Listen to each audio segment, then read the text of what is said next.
today.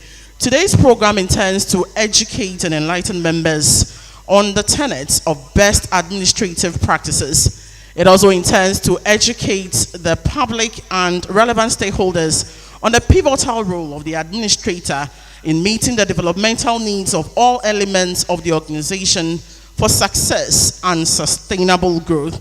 Again, considering the changing times, today's conference seeks to keep professional administrators abreast with the uncertain changing times and its repercussions for unprofessional practice. Ladies and gentlemen, today's program promises to be more and more exciting with the things I have told you so far. We are blessed to have very distinguished personalities who have joined us today at the high table. Others will be joining us via Zoom. Others will be joining us via Facebook. You are live on TV UCC, TV ATL, and ATL all online. We have others joining us via Zoom. We have our board members here, and we are blessed on the high table to have our chairman of the Board of Trustees of CIAMC in the person of Ehuna Bobrim Pra Ajinsem the Sixth. Let's give it up for our board chair, please. We are also blessed to have in our midst the vice chair of CIAMC in the person of Professor Margaret Ivy Jan. Also blessed to have us with us this morning is one of our resource person. I would just introduce him and give a more detailed information about him when he's ready to give us his presentation. Ladies and gentlemen, we are blessed to have the founder and chief executive of Office of Paul's Institute Africa in the person of Mr. Austin Game. We are also blessed to have the chief executive of CIAMC in our midst in the person of Mr. Samuel Mausi Asafo. Our chairperson will be joining us soon. Our chairperson for today's occasion.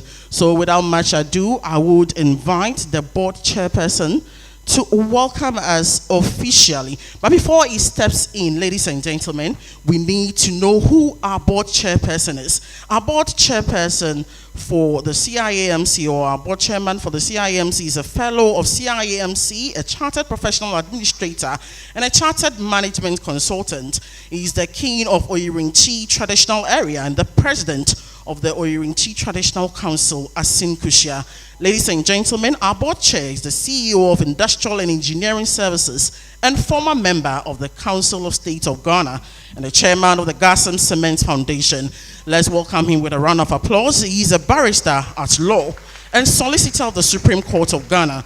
Ehuna Bobrim Pra Ajinsem the Sixth is also chairman of Persus Mining Ghana Limited and chairman of the Cape Coast Teaching Hospital. Let's give him a round of applause, ladies and gentlemen.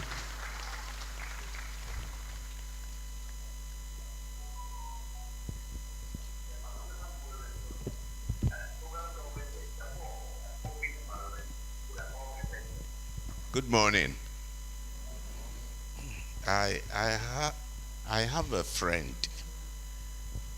He now on retirement. He lives in Takoradi, and he is, or maybe I should say was, an Anglican priest, and he was a military priest in the Ghana Armed Forces. And he said to me once that the thing that he likes about the armed forces is that the commander comes and he says to his troops, move the table from here to the end of the hall. The only answer must be, yes, sir. Then he walks away. Maybe we should apply it here, and I will be the commander, and I will tell the CEO, I want us to start at 9:30, and I will walk away. if we don't start at 9:30, I, as the chairman, will make sure that we don't have the conference. I think that if you imagine that this hall is full of professionals all over the country, and we cannot manage time, perhaps it's a reflection of what is happening in the country as a whole. So we need to change. I tackled a head of state once about being punctual. And he said to me, Nana, if I say 9, by 8, I would have finished, ready to go. The security people, they will say, it's not ready yet. No, we are not ready yet. 42, 47, 12, 12. Then he says, I'm sitting down, waiting until they tell me to move. Then I can move.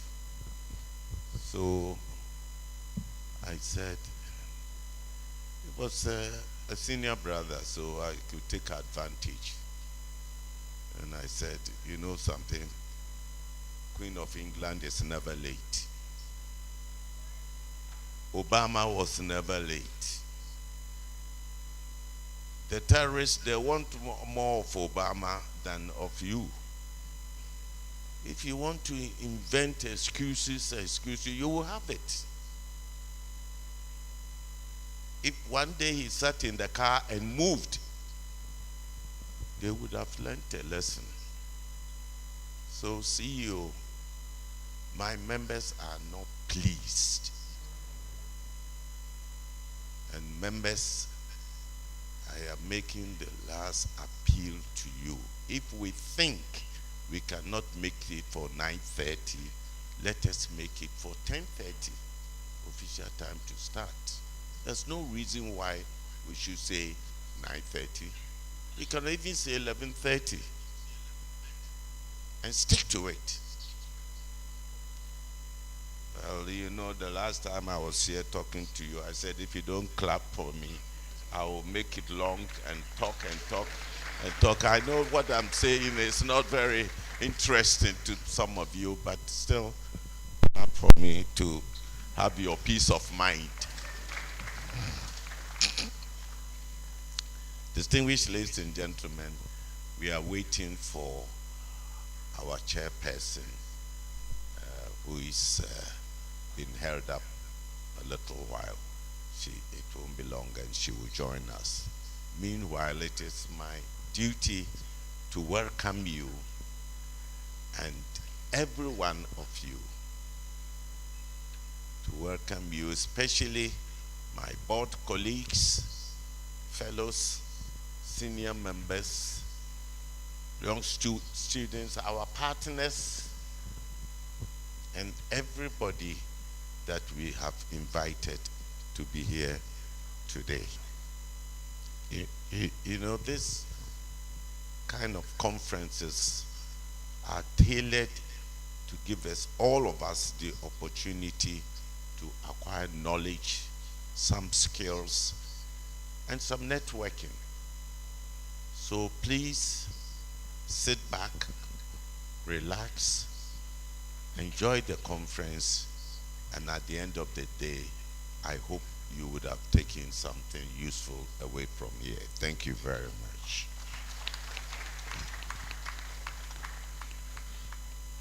Okay, so I should sit there. Let's do it better for Ehuna Bobrim Para Ajinsem. Ladies and gentlemen, I will be moderating the program today with my co-MC, Juanita Sala, for the 5th edition of the CIMC Admin Professionals Conference. Some few housekeeping. Please, let's try as much as possible to keep our phones on silent. In case you want to use the restroom, there is an exit door on your left. You can either go through your left or the back. The washrooms are lined up there. We also have other members joining us via Zoom. In case you have any challenge, you can reach out to the CIMC Secretariat and you would be attended to. Ladies and gentlemen, my name is Najak Bileago. At this point, I'll leave you in the hands of my co-MC, Juanita Sala. Welcome here with a clap, please. Thank you very much, Na. Hello, everyone. A good morning to us all. There has never been a good time for the admin professional to be inspired to excellence than this season in the world. I would like to introduce to you our CEO, Mr. Samuel Mausi Asafo. He is a fellow of CIAMC, a chartered professional administrator, a chartered management consultant. He is a certified international professional manager, a training professional, a strategic audit consultant, and a fellow of the Institute of Directed. He is also a member and secretary to the Board of Trustees of the Institute. Mr. Samuel Mausi Asafo, he is coming up to give us the purpose of today's gathering. Let's give it up for him.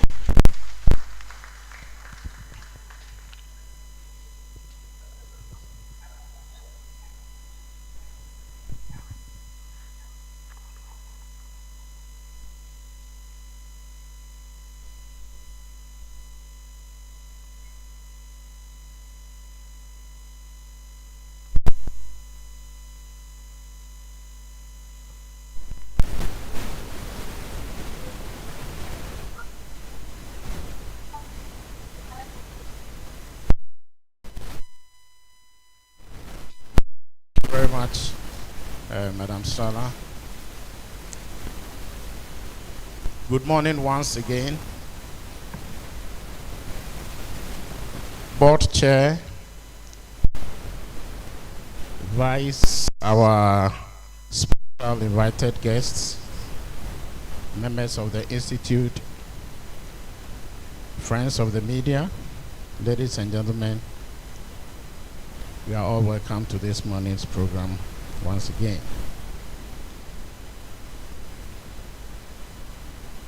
The Maiden Admin Professionals Conference took place here on Tuesday, July 23rd, 2019, under the chairmanship of Mrs. Janet Fofie, then chairman of the Public Services Commission. The main purpose of the conference was to unite and strengthen admin professionals to grow in their professional development. The specific objectives of the maiden conference was to educate and enlighten members on the tenets of best practices in administration, to create agency in administrators to certify as professionals. The maiden conference was a great success as it brought together participants from all administration. The presence of chief executive officers, administrative managers, clerks, among others, made the occasion unique.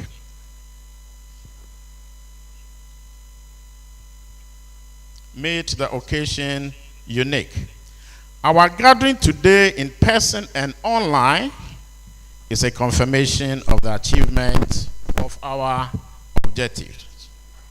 Just as we were planning for the annual week celebration, then the almighty COVID-19 pandemic emerged. Therefore, the objective of dedicating a whole week to celebrating administrators, as done in some developed economies, couldn't be realized. Internationally, Admin Professionals Day, which is a day of recognition, has gone through several transformations to reflect the changing administrative jobs and responsibilities in the modern economy. Even though its name has changed, the purpose of Admin Professionals Day has remained the same. That is to celebrate and shed light on administration practitioners' devoted, valued work.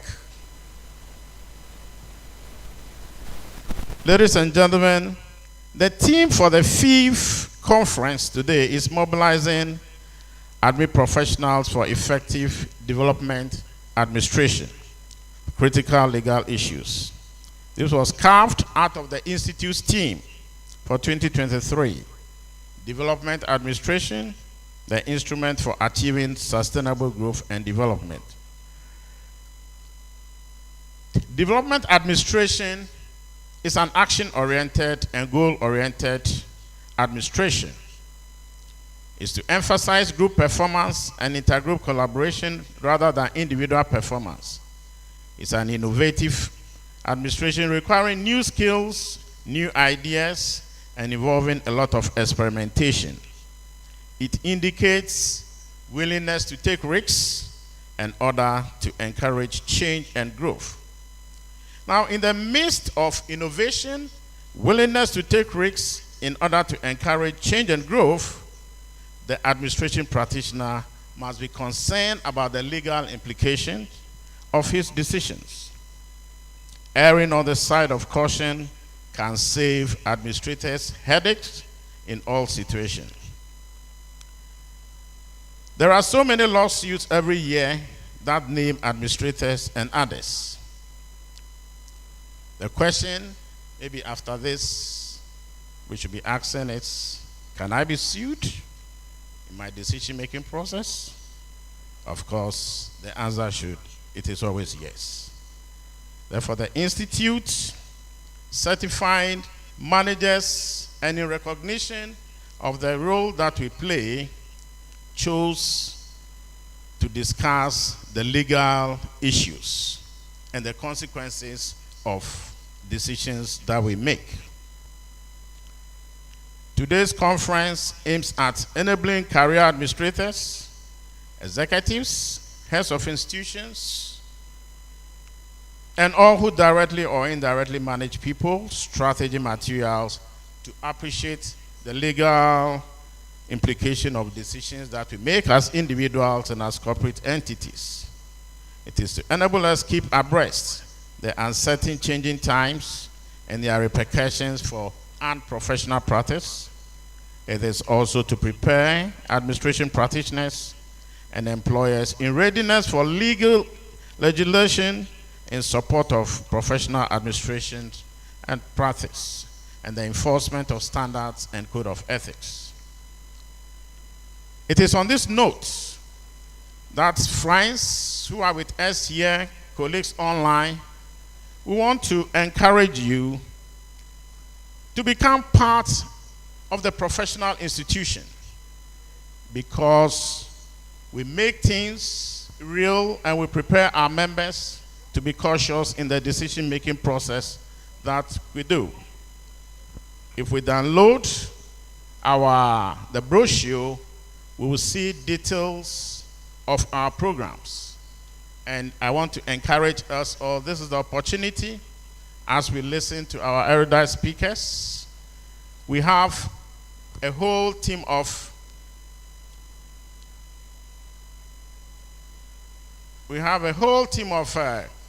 professionals from both practice and the academia. And I want to share so that we have an idea. We'll take the numbers before we leave here.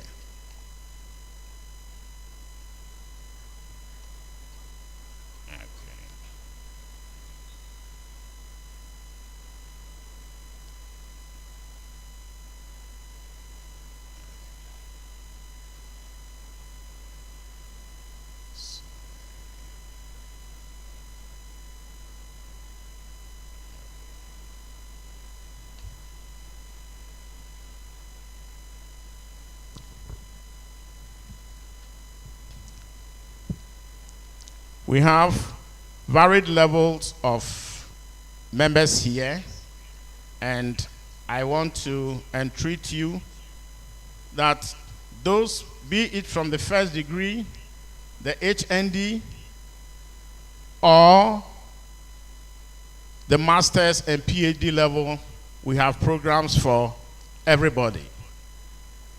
The licentiate program, which is our ultimate licensing program, is divided into 5 parts. We have the professional administration theory and practice, management consultancy, the strategic auditing and growth, then the legal issues or legal studies applicable to administration and consultancy. So our program takes care of all aspects of administration. The emphasis here is that it is not just about certificates, but skill acquisition, like the chair emphasized. And therefore, if you are here with the first degree, we have the first degree entry level. And these are the classes we go through. Those with HND, we have an entry point for you. And these are courses that you go through. And those with SS or A level, we have courses for you. These are preparatory courses before you join the licensing class. And because we have a package. We have a package for you. We have facilitators all across the discipline, from the legal profession through to marketing and all the relevant areas of administration. So you are assured of good learning experience, which is very much practical focused.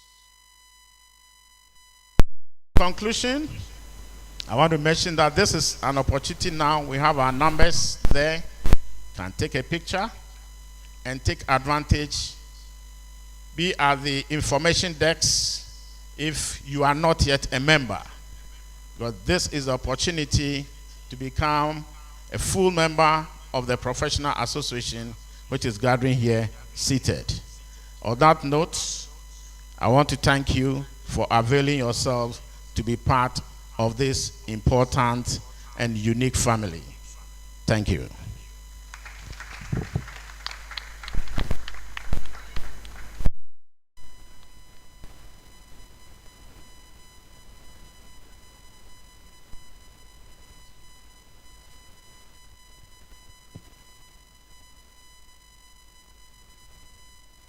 Let's appreciate Mr. Samuel Mousy once again. Thank you very much. We would like at this point to take a solidarity message from representative of professional bodies. Introducing our guest, Ms. Grace Kaye. She is the president of Administrative Professionals Association of Ghana. She is a top-notch multilingual Spanish, English, French, and German speaker, an administrative officer, a certified administrative professional, the founding president of the Administrative Professionals Association of Ghana. Her upbeat characteristics and diversified exposure have been valuable to many corporate and non-profit organizations.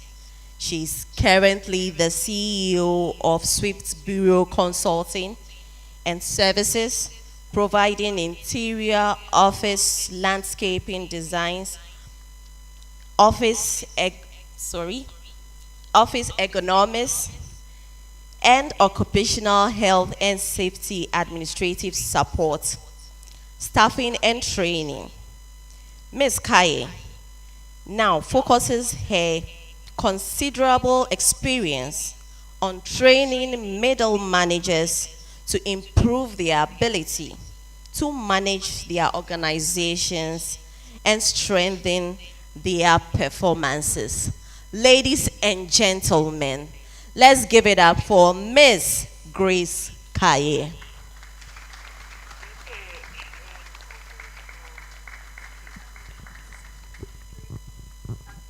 Good Morning.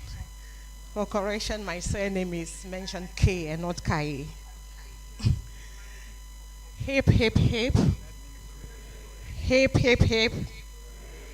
Hooray to the Administrative Professional Association of Ghana because we turned 20 years this year. 20 years ago, we were inspired to be an independent and national body for professional secretaries. We honorably sought the support of all the enviable professional bodies in Ghana, including the Chartered Institute of Administrators and Management Consultants, led by the then Dr. Ibo White. Through our sailing journey, the CIMAC have supported us, and we are grateful that they have recognized us and partnered with us to conduct and plan this annual conference, which is very critical and important for Ghana. For us to come here to connect, learn, share our experiences. The traditional secretarial roles and responsibilities has evolved with technology. Yet, the administrative support staff are much needed in every sector of our business for smooth running. Hence, it is relevant to deepen the interest of middle management and administrative support careers. I stand here on behalf of all the founding members and executive members of the Administrative Professional Association, on behalf of the Federation of African Professional Secretaries and Administrators in Africa, and also on behalf of the World Administrators Alliances, which we are affiliated, to wish to sincerely commend and congratulate the CIAMC Administrative Professionals Conference 2023. It is an evident truth that the APAC as a body has its unique commitment and engagement to the development of this institution, as it shares in its vision as a leading institution in Africa, advancing and ensuring professionalism in the practice of administration and management consultancy through certification and lifelong learning. As the goodwill commitment to CIAMC, APAC has dedicated and demonstrated its optimism in the partnership as the organizing entity of various events of CIAMC in the performance of administrative duties. To this end, we are hopeful that we will go a long way to achieving the vision and mission set to effectively work as a professional administrators in all categories of work. On this note, I wish the very best on this occasion and all your endeavors. May we count more feathers in our cap. Thank you.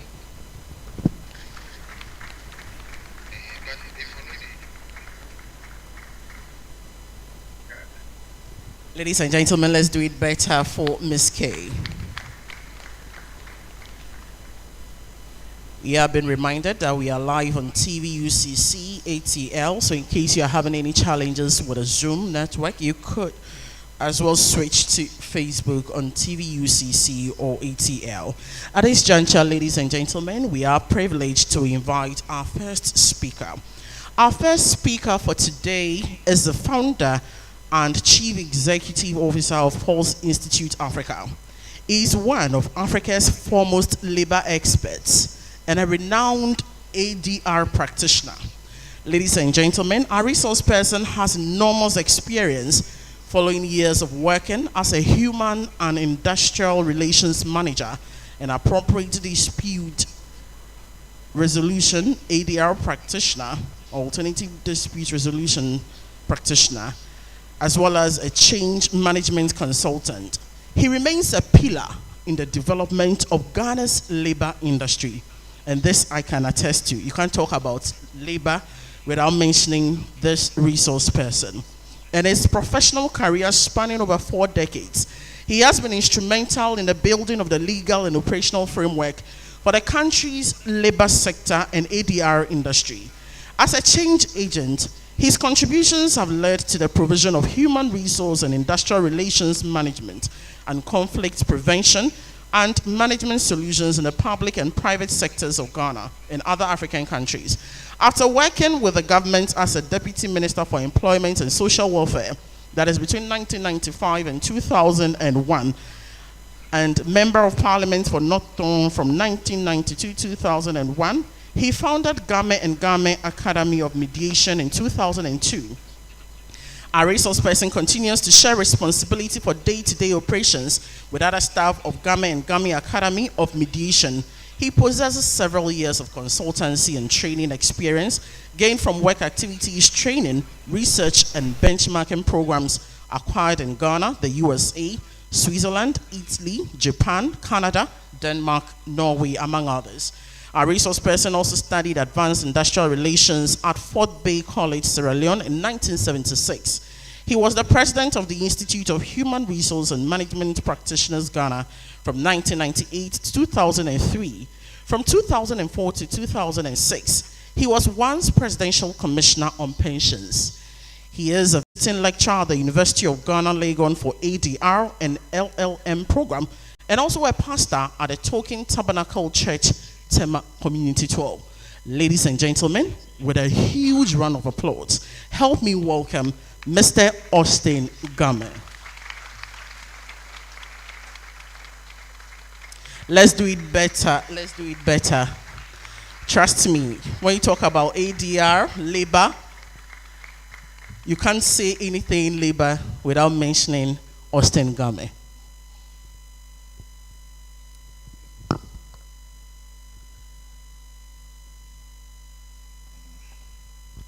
Thank you for that elaborate, rather surprising introduction.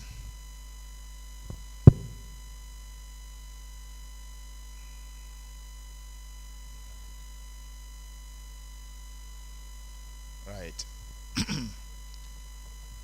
Nana Chairperson, or Nana Chairman,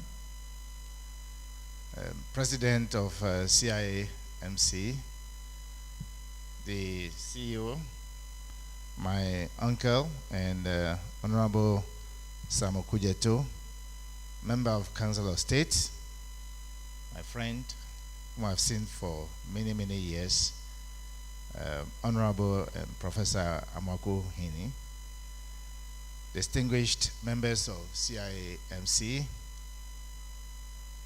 my friends from the press, ladies and gentlemen, I'm highly honored to be invited by the President and executives of CIMC to speak at this very important conference on the subject discretionary powers, duty imposed, and the law and the administrator.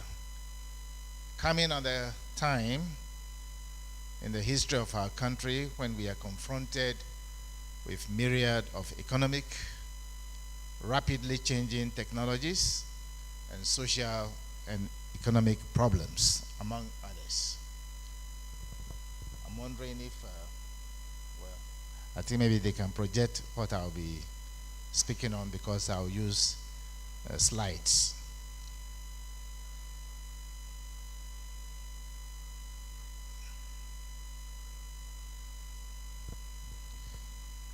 Mr. Chairman,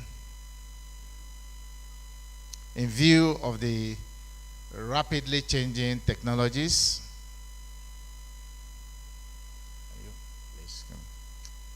this can be removed.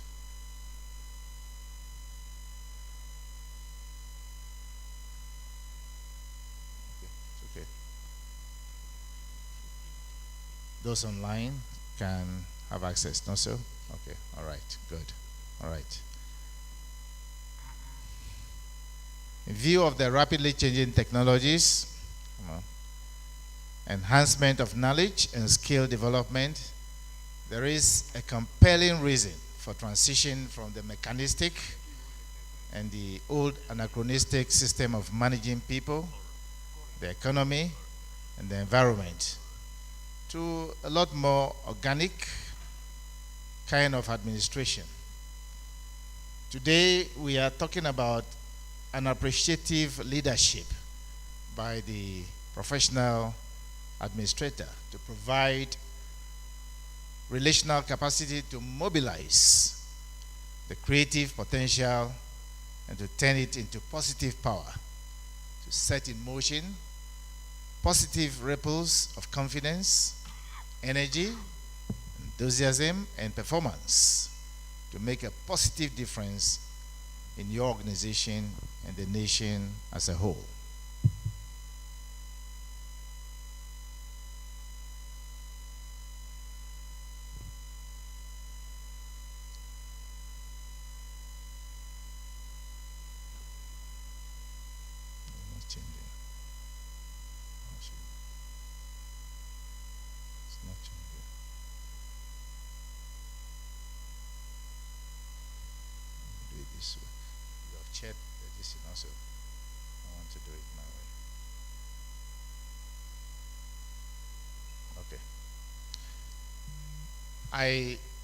Mr. Chairman, I just spoke about appreciative leadership.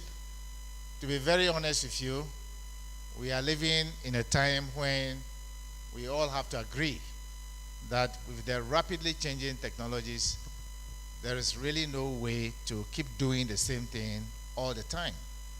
We have to adapt, and we have to agree that there must be a change. There must be a paradigm shift in the kind of administrator with discretionary powers that we have today.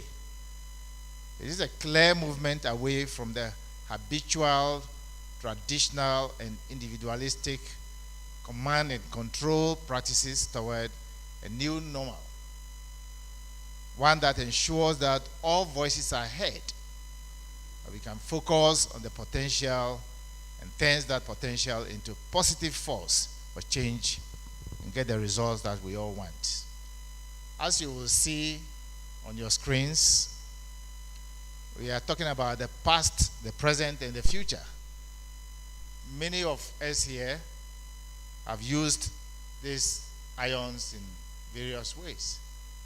And who is really using this kind of ion today in his house? The past one, obviously. Even the one in the middle, no one today is using it. So we have to agree that we have to ensure that we have a new kind of leadership. Administrators, managers of any system at all, you are a leader. Even in the home, you are a leader, as a husband, as a wife. So I think that is very important that we place this in the context that it deserves. We cannot remain in the past.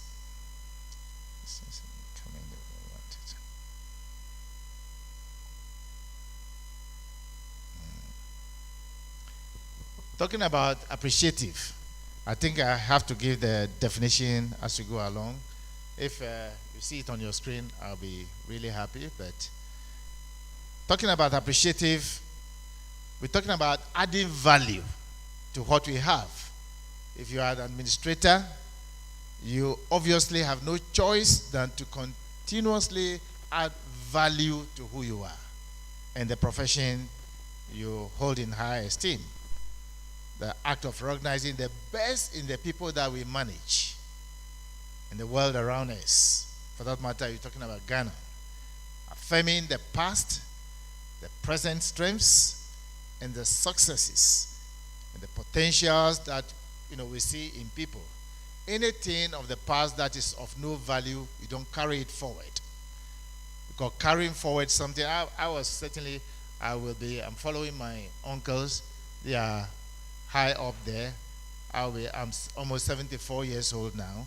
I was born in Gold Coast. I'm not one of the Ghanaians.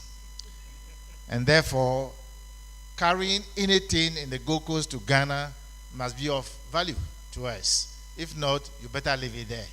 Like the ions you saw. I don't see anyone carrying that ion forward today. So everything and anything we're going to be doing must have that kind of potential. Now, for that matter, if we are talking about making sure that we benefit from today's kind of technology and knowledge and skill, then obviously an appreciative leadership is what we require to enable the administrator to be who he or she is. And I believe in the 5 I's. That is about inclusion. Our Constitution, the 1992 Constitution, especially the directive principles of state policy, clearly ensures that we have this, embedded in the way we work wherever you find yourself. In the absence of that, you will always have problem with the law, and you will consistently be appearing before the National Labor Commission or the law courts in resolving myriad of problems that bedevil the system as we see it today. Inclusion is very important. It gives people a sense of belonging. And today is urgent that we ensure that in our policies, people are made to be part, because the directive principles of state policy, I believe Article 36, subsection 11, clearly states that we must make sure that we make room for participation in decision making at the workplace. And that is why in writing the Labor Act, we ensure that we open up under section 97 of the Labor Act that people should be made to participate and information is shared. Otherwise, they will be out of it and they will not be part owners, and therefore you are expecting them to perform, they will not perform the way you want it. Inspiration. We expect that as administrators, you will inspire people to take to the direction. You expect that the policy of your board, the strategies of the board are implemented in a manner that would, bring about growth and profits in your various organizations.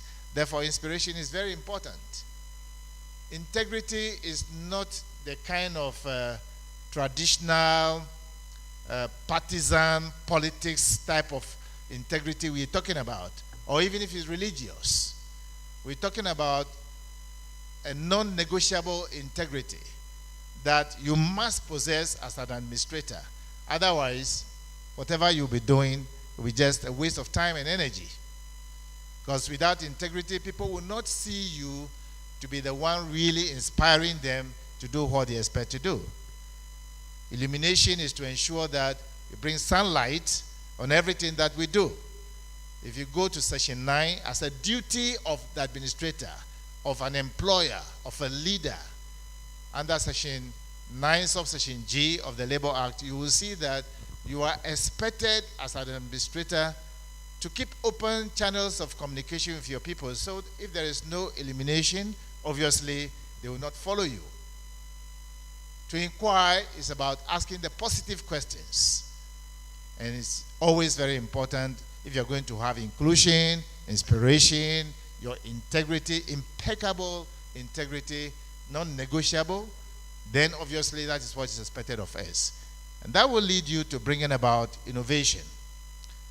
You will see as a duty, or if you like, as a right of the employer, you are duty bound to ensure that policies and strategies that you bring about must be innovative. If today we have rapidly changing technologies in the world, and you have a laptop, the next few days you have to buy a new laptop because of changes that are coming in technologies. Obviously, you cannot be static. You cannot be operating from silos, and therefore you must be innovative. And it's very important, and it shouldn't be a figure of speech. It should be something that can be seen. As an appreciative leadership role of the professional administrator, ensuring that your organizations are really effective, you have 3 key essentials.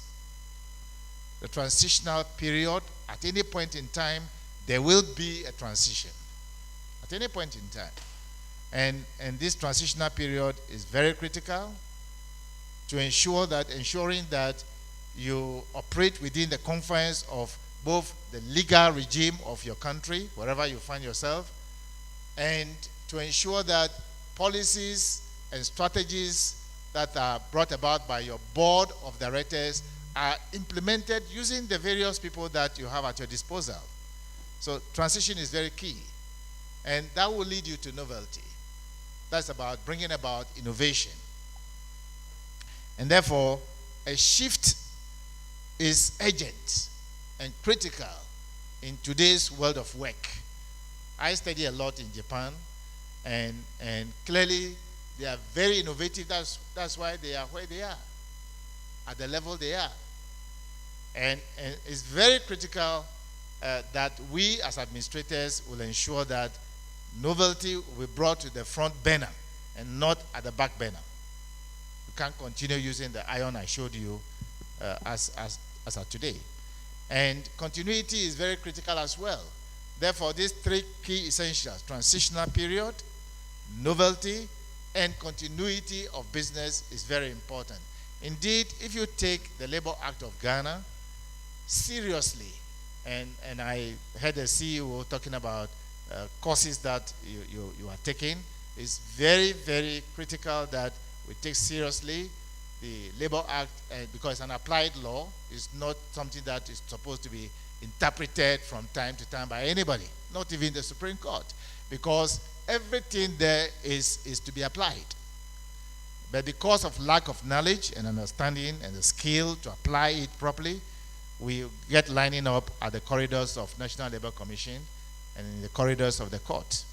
No serious administrator and practitioner should be doing that.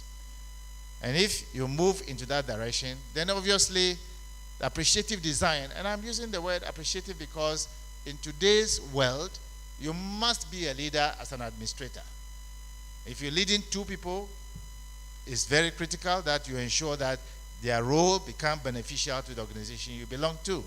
And therefore, it must be appreciative. Simply, as I explained earlier, means that you are adding value and bringing about new things from time to time and using people to achieve that as well. So, what will be your focus? Once a policy and strategies are agreed and we know what is important, the value of the organization, then obviously you as an administrator must ensure that we focus on what we want to achieve, the direction that the company or the organization want to go, the country want to go. Well, you can have the best out of everything. It must make positive impact upon the organization and the people that you lead.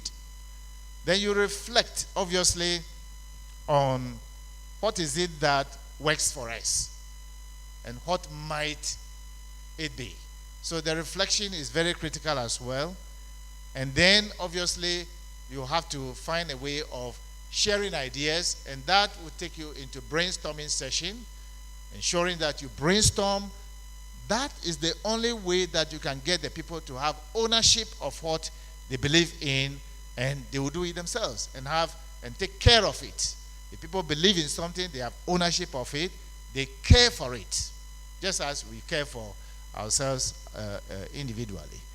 So I think it's important that that is also understood, that you reflect, you ideate. Ideate, like I said, is about brainstorming, generation of quantity of ideas at a stage. Then you calm down and ensure that you do winnowing, or if you like, you find a way of pairing that you have generated and reach consensus. Once you reach consensus, implementation becomes a matter of course. You don't have to struggle too much. Then what you have agreed to implement, you find a way of having a prototype. What is it that, if we do, can give us the best result? Then you describe it in a narrative form so that everybody will become part owner of it, and then you take your destiny as an organization into your own hands. But it appears that we are flip-flopping, we are failing a little bit. Even our country itself is telling the story by our economic circumstances today. It's because we are not getting together around a common table as stakeholders of the nation. Everybody is a stakeholder in this nation. And I don't have the pleasure of time to be talking about the partisan part of it, because politics is about making decisions. But if you stray into the partisan part of it, the consequence is obvious. So I think that is about time we change the way we do things as we go along. I mentioned earlier about chapter 6 of the 1992 Constitution, where the directive principles of state policy is very, very clear. Indeed, if we are serious and we are committed as stakeholders helping in managing our affairs properly, maybe we don't even need to worry ourselves about even changing the Constitution, as people are screaming about. I don't really, but if you have a leader, and that's why it might be an appreciative president, an appreciative administrator, an administrative minister of state, everybody must see himself as a leader. And if you are a leader and you are seeing yourself in the spectacle of a leader, you behave with your integrity in front of you. You don't misbehave and lead everybody astray. So if you take Article 36(1), it's very clear. The state shall, so it's not at your beck and call, shall take all necessary action to ensure that the national economy is managed in such a way, in a manner as to maximize the rate of economic development and to secure maximum welfare, freedom, and happiness of every person in Ghana, and to provide adequate means of livelihood and suitable employment and public assistance to the needy. That is what the Constitution says. Now, it's up to the leadership, maybe Council of State, maybe Cabinet, maybe Board of Directors, maybe all manner of people that play that role in ensuring that we tailor our policies and strategies to ensure that we, the administrators, implement them using the available resource, the people that are available to us, to enable us achieve the goal that we want. It appears we are in a kind of a whirlpool and therefore not benefiting ourselves. It says that the guarantee of a fair and realistic remuneration for production and productivity in order to encourage continued production and higher productivity. And I've been telling my friends in the universities that we have to change the style we teach, the way we teach in the universities. People are unproductive in this nation, administrators sitting in front of me and online. Ghana is one of the most unproductive nations in the world. That's why our economy speaks for it. And we pay people, like President Kufuor said, we pretend to be paying people and they pretend to be working. That's precisely what it is. But what did our labor law say? The labor law says that don't pay anybody even a fadding, not even a peswa, not matching it with productivity. The law says so. Section 98, subsection G says so. Well, I'm quoting it because I happen to be the chairman of the committee that wrote it, so it's still in my brains. Let me tell you, if we implement the law, you as administrators, I guarantee you won't have the problem we are having in the country. We are paying people for appearing at the workplace, not because they are working. Somebody is busy working lotto, somebody is busy using 30 minutes on the phone speaking to the boyfriend, or speaking about funeral, or speaking about wedding that is coming on. At that time, are you doing the business of the employer? What about the administrator? What are you doing at that time? Are we supervising people to do their job? Even private sectors are providing that kind of lazy, lackadaisical way of doing work in this country, let alone public sector. It's a challenge, and we must move away from that. That's why we're talking about innovation. Again, Article 36, the Directive Principles of State Policy, clearly states that, let me read just 11, leave the 10. The state shall encourage the participation of workers in the decision-making process at the workplace. How do we get them involved? It's virtually nil, non-existing. Even though our labor law is very clear. Section 9, subsection G says that you, the employer, as a duty, you must keep channels of communication open. We don't. We close the door. So you get, even people at the university go on strike regularly. The people teaching you, they are on strike. Even the custodians of the law, they are on strike. Everybody is misbehaving in the country. Unproductive nation. Oh yes, it's an unproductive nation.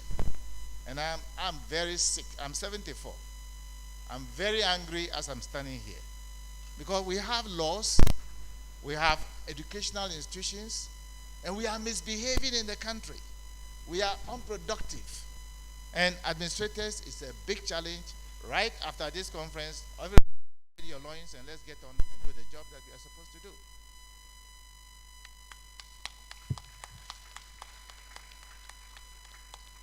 So as you will see on the screen, enhancing sound labor management cooperation, the law and the professional administrator. You'll see there, very clear, the power-based relationship that we used to have in this country is supposed not to be there. If we have what I read to you from the directive principles of state policy on your fingertips, and we have the knowledge and the skill to apply them, not waiting for somebody. Clearly, we are not supposed to be operating on power-based. Everybody want to undercut somebody, undermine somebody. You will not be productive as a nation. Under the labor law, section 1012 and 1034, and I challenge you, if you like, go to your workplace and see. When you're talking about standing negotiating committee or standing joint negotiating committee, public sector wide negotiating committee, of course, as for them, even I help them to put down the draft of the rules. But a lot of even the private sectors, because I work for a lot of them as consultant, I can tell you that you don't even write the rules.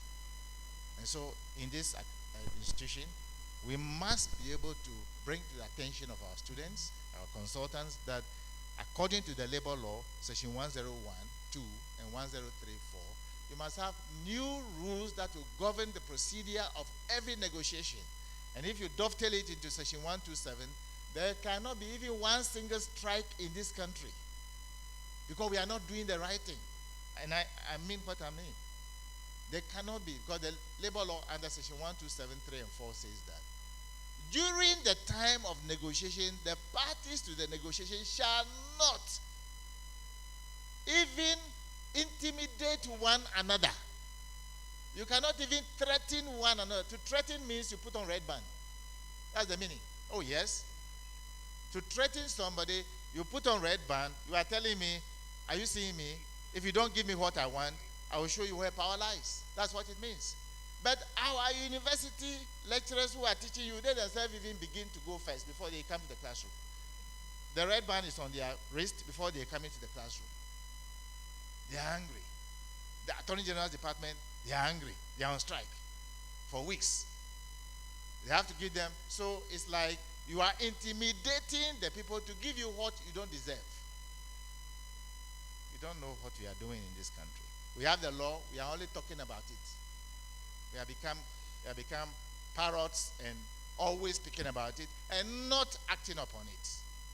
Very shameful. We don't manage our differences also very well. I was with my uncle at Koforidua when we were doing the ADR Act, we were doing the winnowing. Almost all the people in the Supreme Court there, together with him, myself, late VCRAC club, all of them were there. But we don't apply them. Everybody is so legalistic. Administrators, you manage your differences. Managing differences is in various folds. Self-mediation is there between the two of you. You can resolve your differences so that you don't go into the court and have divorce certificates, husbands and wives, until we have about 520,000 divorces in this country. Very shameful. Very shameful. Sorry if you are here and you are caught up in that. That's your own matter. You see, I think that we must learn. And CEO, it's in your hands. Make sure, if you invite me, I will come. But you see, I'm very expensive. No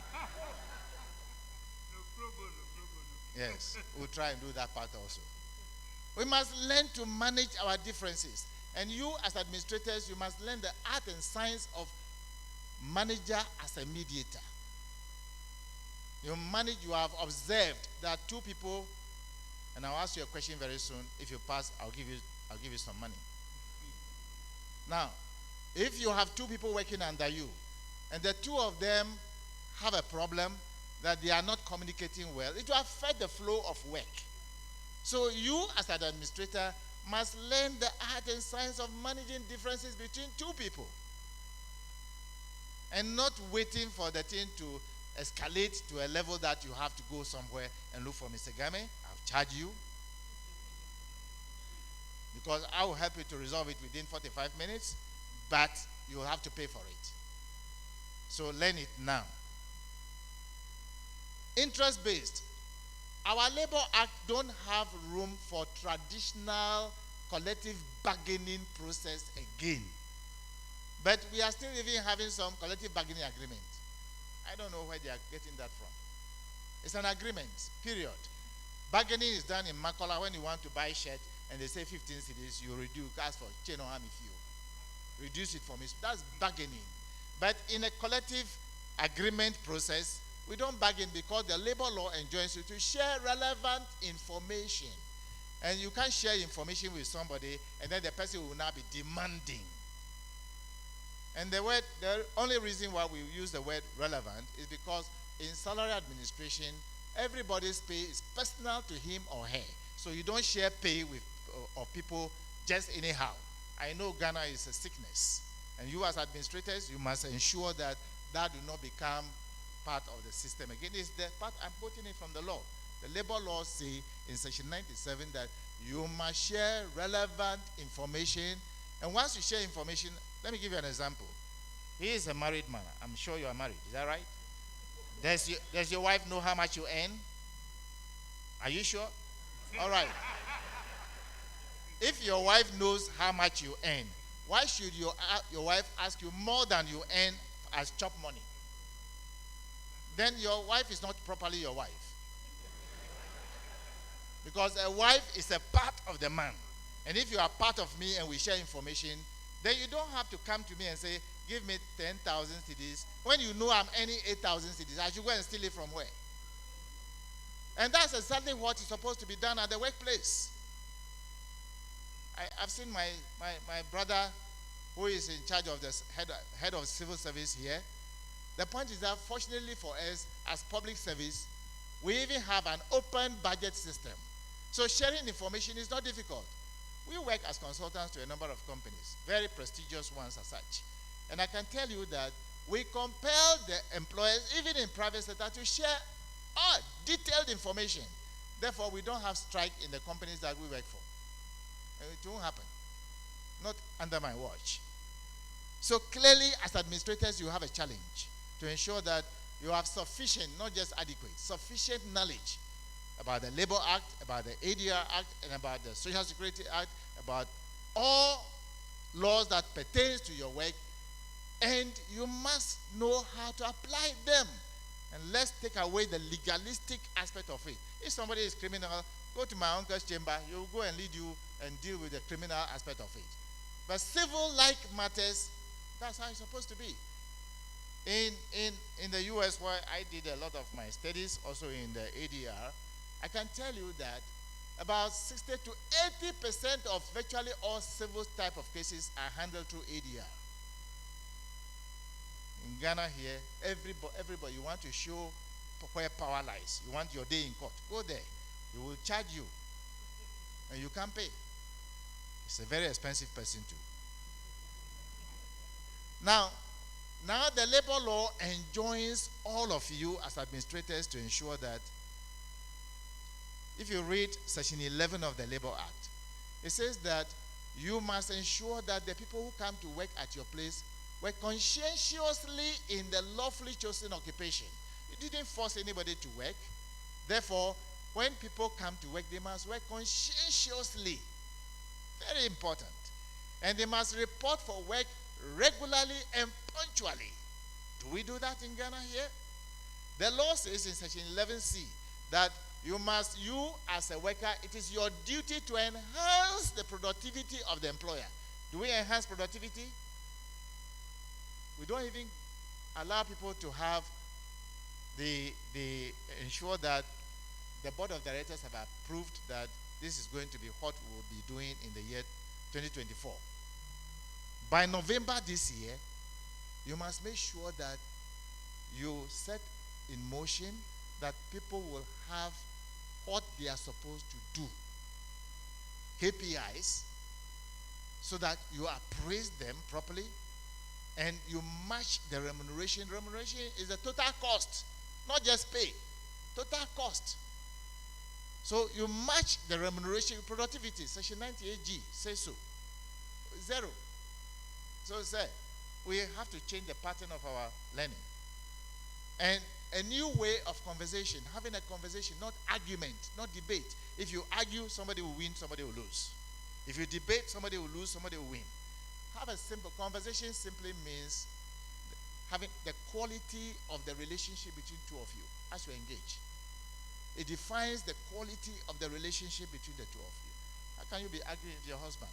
It's not possible. Your colleague worker, you are arguing, instead of you to have a brainstorming, simple brainstorming session.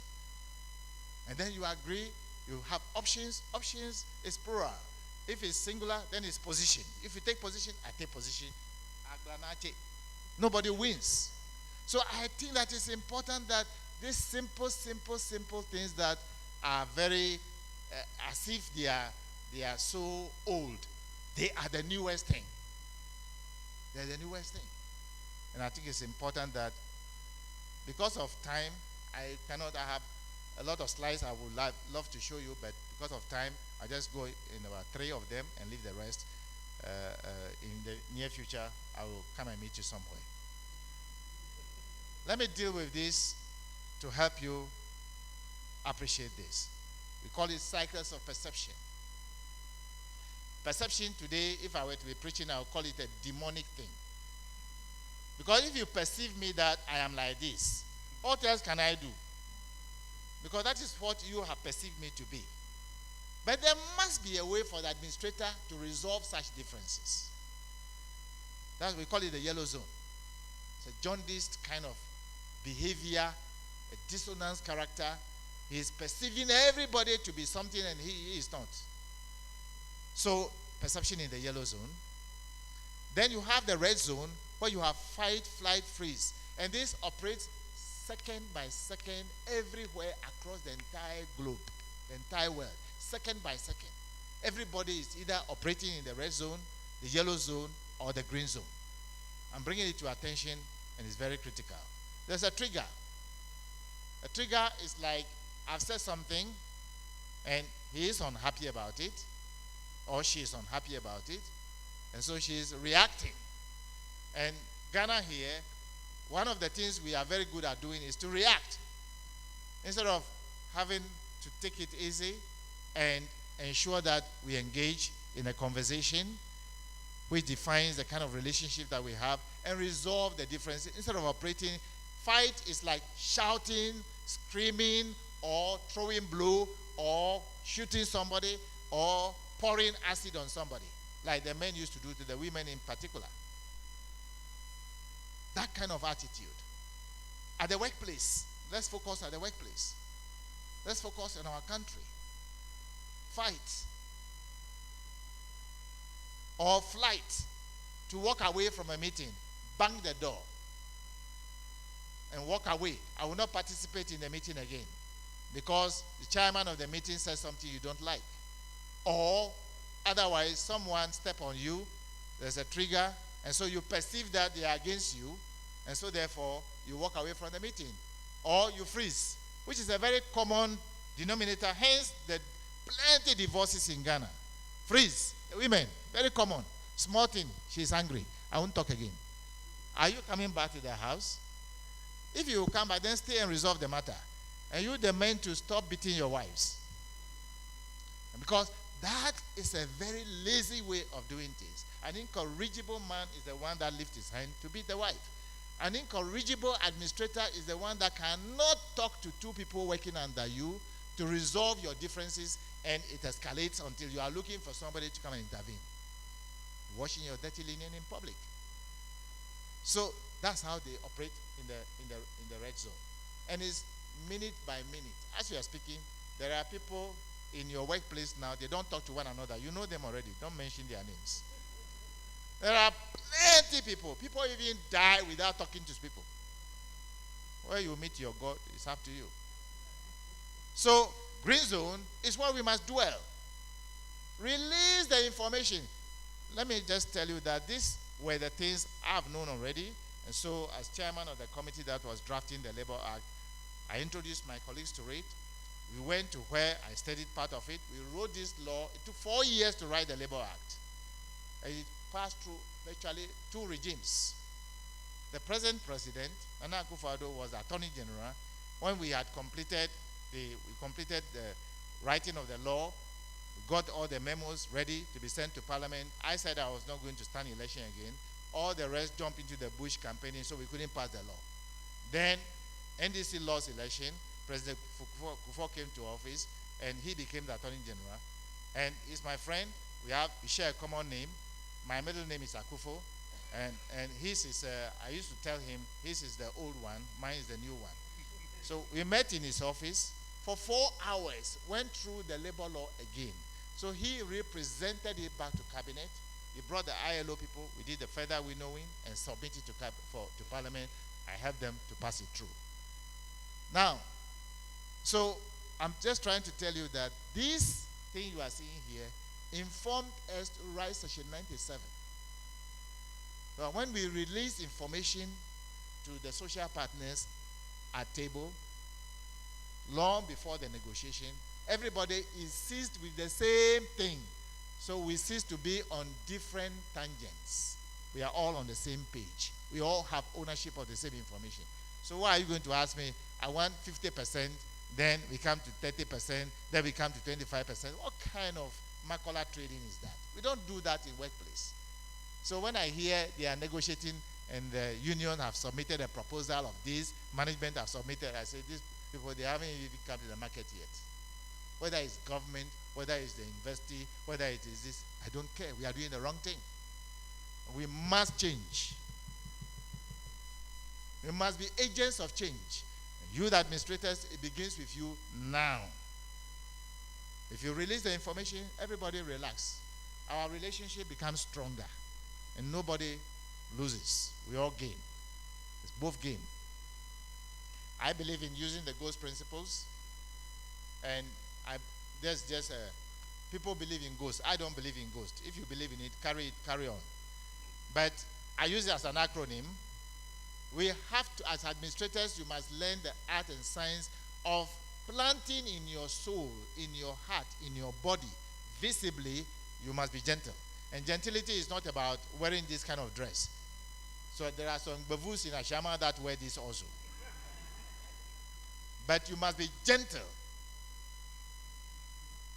in your spirit, and you must act it out at the workplace. Let the people follow you.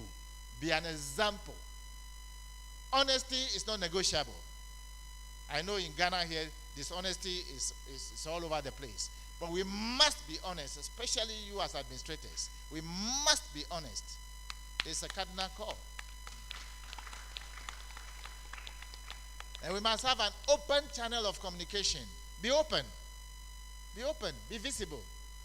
Nobody will accuse you. Be visible. You lose nothing. You gain. And our meetings must be very specific. Our agenda must be specific, well tailored to the issues we want to deal with. And let's talk about it. No talking, no solution. No talking, no solution. What you will get is chaos. And I pause here to ask you a question. Sir, with due respect to all of you. So, question. If you know it, lift up your hand. If you don't know, doesn't matter. I will not accuse you. Who pays your monthly pay? At the end of the month of July, everybody will be paid. Now, question. Administrators, who pays your monthly pay? Those from Ghana and Ghana, don't lift your hand because I've taught you, so you know it. Now, so, yes, you, if you don't answer it, I will let you pay some money right here for everybody to see. You, because I know you. Madam, yes, you know it. Yes, who else? Who pays your monthly pay? I want to see your hand. If you know it, it's good you have not lifted your hands. Well, if you make mistake and I call you, you can't answer, there will be trouble here. Say, Chairman, Madam Chair, I'm glad you are in, and God richly bless you. Listen, the reason why I've raised this question is because in my study in Japan, I realized that we have a problem.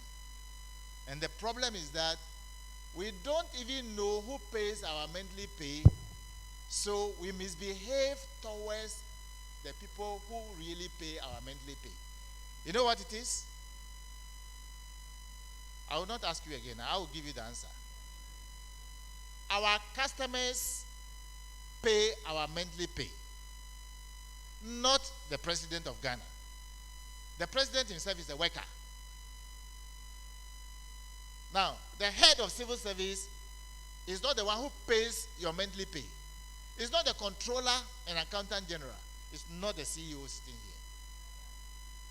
You are paid by the customers. So if you go on strike and you are in a service sector that you have competition, you must expect your customers to go to your rivals and buy the same service and buy the same goods. And I was telling the University of Cape Coast people, they must revise their teaching notes. It's very critical. We must change our attitude towards what we teach and what we practice. Our monthly pay is paid by our customers. Therefore, you can't be on strike and expect to be paid because the money is generated from the customers.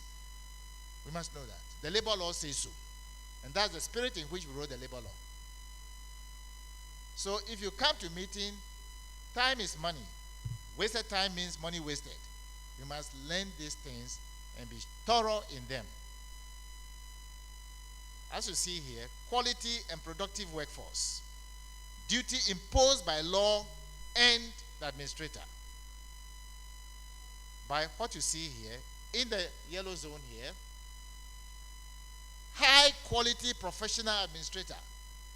That's who you are. You are the people who manage the people.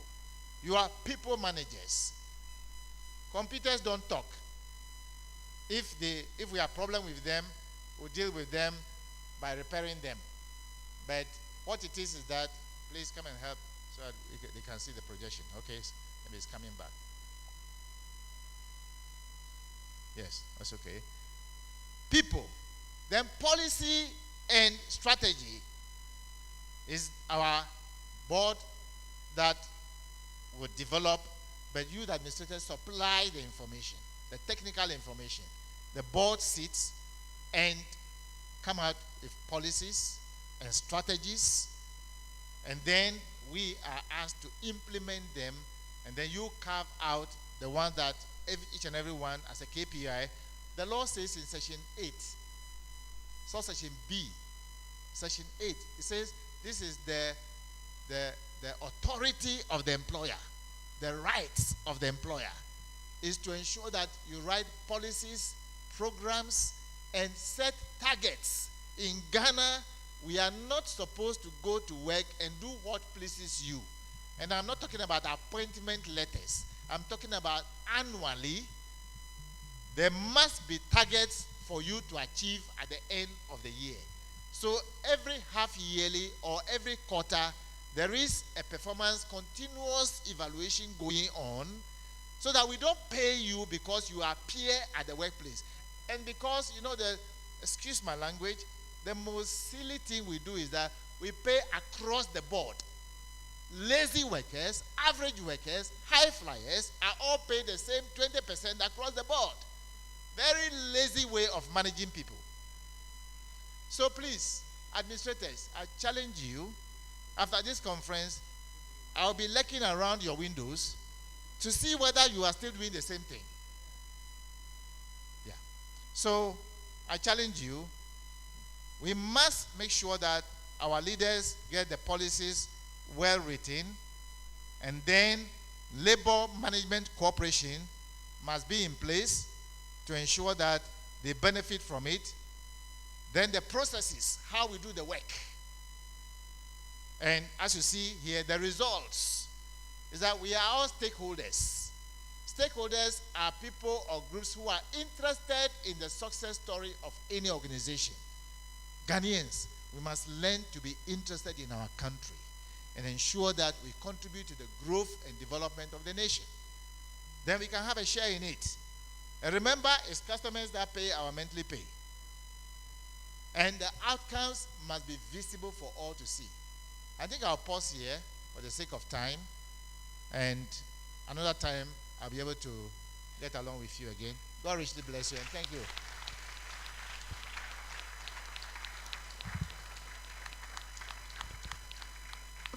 Thank you so much, Mr. Game. Let's do it better for Mr. Austin Akufu Game.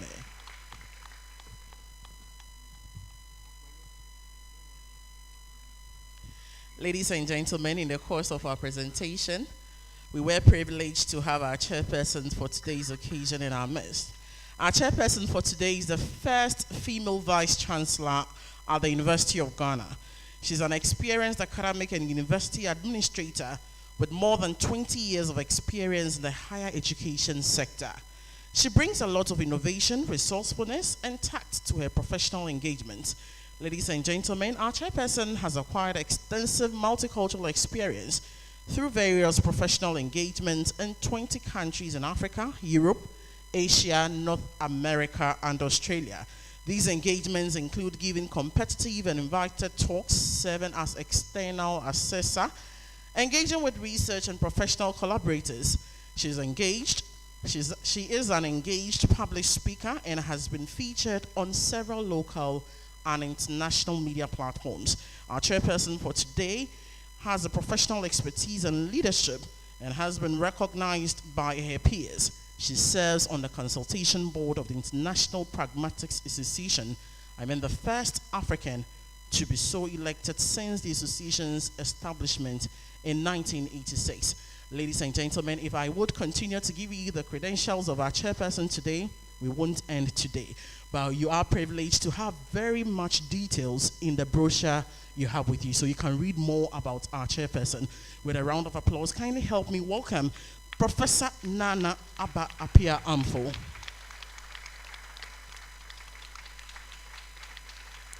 Let's do it better for our chairperson. Before I hand over to our chairperson, car number GE807-11 Honda. Please, you are needed outside. Car number GE807-11. Thank you.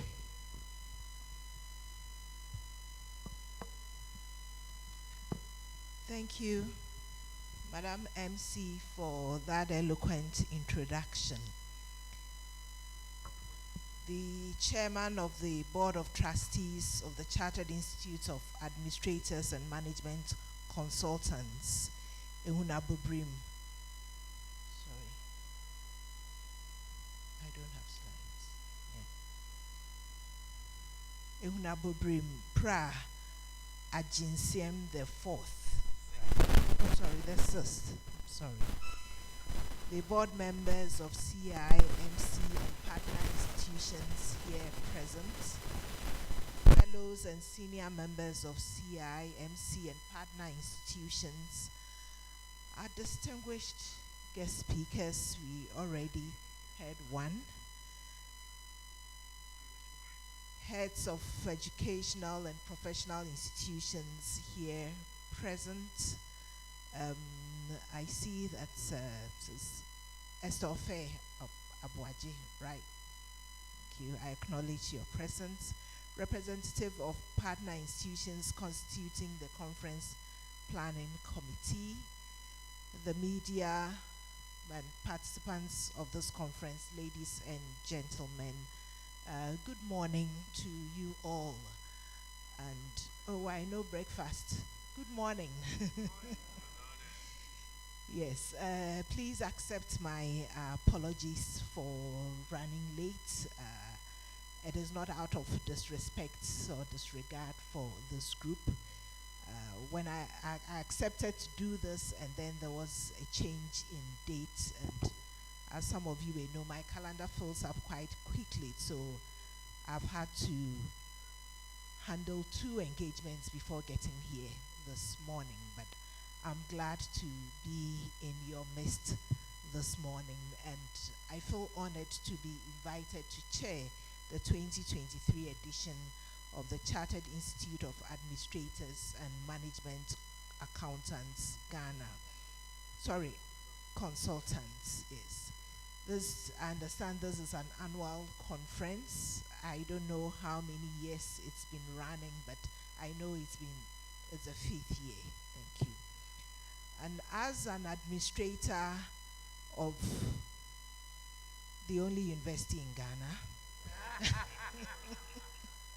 and I see a number of my administrators here, I cherish this opportunity to meet with colleagues from other educational and professional institutions to discuss and share. Who is interrupting me? I'm the chair. Whoever it is doesn't have the permission to be speaking. Well, I speak. So I cherish, was it myself? Oh, I see. It didn't sound like my voice. So anyway, technical people, I hope you can sort that out. But I cherish this opportunity to meet with colleagues from other educational and professional institutions to discuss and share ideas on matters of common interest pertaining to our professional growth and development. Though we recognize the important role played by administrators and other professionals within the work environment, often there are not enough learning opportunities for us to take advantage of and sharpen our skills and keep abreast of contemporary trends and best practices across the globe. When opportunities such as these become available, we are inundated with meeting deadlines that we are sometimes not able to take advantage of. What we don't recognize is that these are opportunities for us to learn more, to renew ourselves, and be more efficient and effective with what we do, so that we are not just being paid for showing up at work, but we are actually being paid for the work that we do. So I must applaud all of you participants for taking time off to come here to learn, refresh your minds, and more importantly, make new contacts or strengthen existing ones to improve your overall effectiveness, efficiency, and productivity. I wish, therefore, to applaud CIAMC for sustaining this annual conference, which is now in its 5th year. The Institute is obviously living its vision of advancing and ensuring professionalism in the practice of administration and management consultancy through certification and lifelong learning. I also commend the Conference Planning Committee for assembling some of the best brains to discuss critical legal issues for effective administration. We've already heard Mr. Austin Game, my very revered friend, Mr. Sam Okujeto, is also on standby to deliver, and I can't wait to hear and learn more from him. Now, in the performance of our duties, administrators and managers make several decisions daily, and we are expected to generate workable options and select the most appropriate course of action for various tasks. The administrator is therefore expected to execute their work within the confines of the law so that we minimize arbitrariness. It is often said that when you are caught on the wrong side of law, then you will know the law exists. So for this reason, it is important for all of us to acquaint ourselves with some legal rudiments, knowledge of law, which is not just meant for lawyers, but also to enable us to do our work efficiently and within the confines of the law. So for today's session, we are privileged to have some legal luminaries to educate and inform us of the critical issues we must not take for granted in the performance of our functions as professional administrators. Now, I must indicate that the carefully selected speakers do not only possess the needed legal background, but also have a rich blend of administrative experience to bring a practical and relatable dimension to the discussion. So we are not here just for book-long lectures. We have people who will speak also from their personal experience, and we already heard Mr. Austin Game do exactly that. I look forward to some very insightful and thought-provoking discussions and hope that participants will be equipped with knowledge to make coherent and legally sound decisions as administrators and managers. Indeed, I'm here as chair, but I'm also here to learn. So, ladies and gentlemen, on this note, I humbly accept to chair the 5th Annual CIMC Admin Professional Conference. Thank you.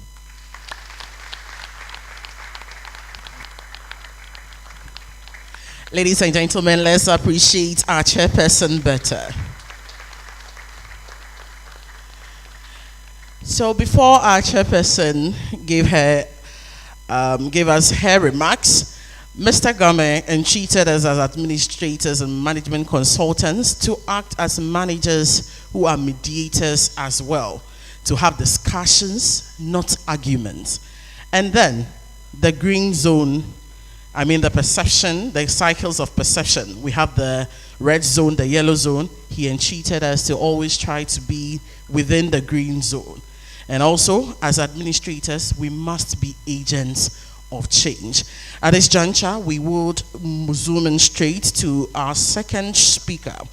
Our second speaker is a legal and property consultant, a child online protection expert, a women's rights advocate. She was an adjunct lecturer and team lead for conveyancing and drafting course at the Ghana School of Law for 10 years.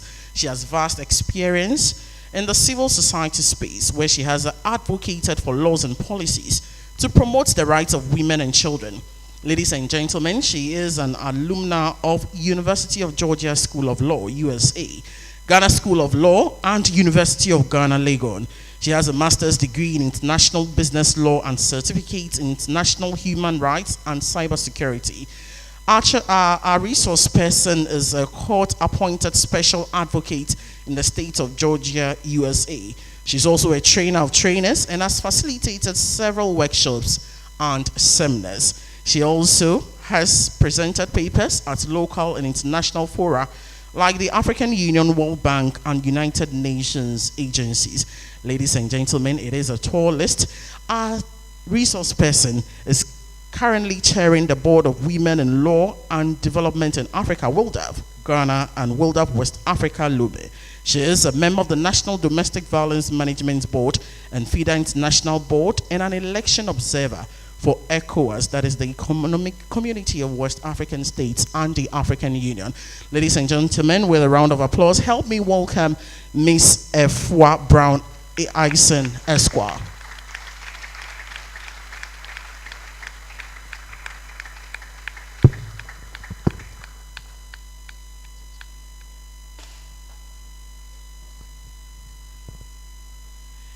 We can give her a final applause as she mounts the podium.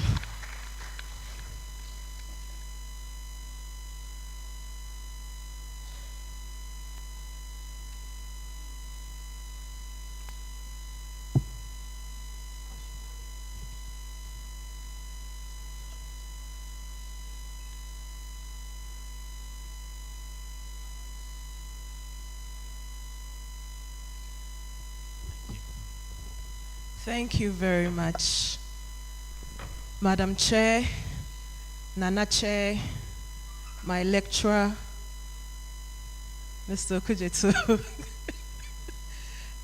Please let me stand on the existing protocols.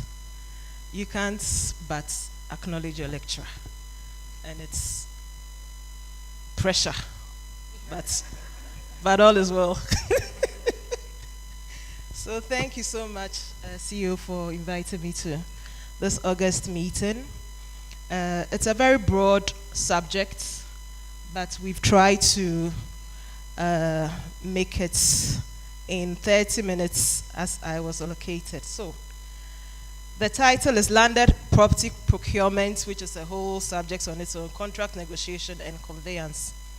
So we look at the outline, which is procurement methods for land acquisition, interest in land, who can own lands, due diligence, contract negotiation, conveyance, and registration. So I understand most of us are government workers and some in the private sector, but for those in government, any procurement that has funds wholly or partly public funds would have to go through the Public Procurement Authority. That's the Public Procurement Act. The amended one is Act 914. Although there are different ways of procuring, for most people, they just decide on their own, individuals, to just buy land, some informally, without any paperwork. Some would also go through the formal process by even getting a lawyer to assist. Most companies would also have laid down procurement procedures in also handling their acquisitions. But for government, it will be the Public Procurement Act, and the focus of the act is to ensure that there's value for money. So for procuring under the Public Procurement Act, there should be a management decision. And as we know, most managements exist before the board. So management will decide if the board is constituted, they would now approve. Then there should be a procurement plan, which the acquisition of this landed property would be included in. Then there should be a decision on which procurement method is going to be used. Is it going to be national competitive tendering? Is it going to be restrictive tendering? Is it going to be sole sourcing? These are decisions that should be made by the board or management, and the procedures are different. If it has to be single sourcing or restrictive tendering, then that means it has to go to the Public Procurement Authority for approval. There are also other approvals in the Public Procurement Act. But if one doesn't go through that, then you have to meet the committee, PAC, Public Accounts Committee, where you would have to answer why you didn't follow what you had to follow. So, what are the interests in land currently? I'm sorry, the slides the writing is not quite legible. But we have the allodial title, the common law freehold, customary law freehold, usufructory interest, leasehold interest, and customary tenancy. I know it's a lot of things that you wouldn't generally be interested in, but just bear with me. So all that we are saying is that there are different interests in land, and one should know what they are going in for. So and that would also mean how to negotiate. So let me just go to the first one, the allodial title. We are not going to make this academic, so please bear with me. So allodial title is the highest or ultimate interest in land. It's often owned by the states, a stool, skin, clan, or individual. So we hear that, oh, this area is Osu land. Please, you've heard that before. And this one is La land. So they are the allodial holders of that area. So we can have, let's say, this area, I'm not too sure where it falls under, but I know some parts of it would fall under Teshila and things like that. So although there might be an individual here, the allodial owner would be that particular stool or family. Also, families can also be allodial holders. A clan, a skin, when you go to the northern parts of the country. And the states, this didn't used to be the case in the previous law, but now the law says that the state is also an allodial owner. That means when they compulsorily acquire the allodial interest of a family or a stool, they now become the allodial interest holders of the land. And that would mean that the families cannot now hold them to ransom that, okay, you didn't hold this, you didn't use the land as you asked us to, so now the land reverts to us. They are now the allodial holders of the land that are compulsorily acquired. And most often, this happens, I just talked about compulsory acquisition, conquest, pioneer discovery, settlements, gifts, purchase, or agreements. So this is how the allodial interest is acquired. But out of this allodial interest, we get the freehold and the leasehold. And in most situations, administrators would be going for either one of them. Although there are some constitutional restrictions as to freehold now, because in our 1992 Constitution, two lands cannot grant freehold interest. And when we say freehold interest, we mean that absolute interest, no time limitation. So when you are going for a leasehold, they'll say, 99 years. We know about the 99-year lease. And most people assume that lands acquired by lease are 99 years. It's not so. Some are 50, some are less, some are more. But let's say the highest is 99. So if you don't really make your inquiries, you might buy property. And when I say buy, it's in quotes because you don't really actually buy leaseholds. You might acquire property thinking that you have a long term, and it's not so. So out of the allodial interest, you can get freehold where you have unlimited time or unlimited use of that land, and leasehold, which is limited.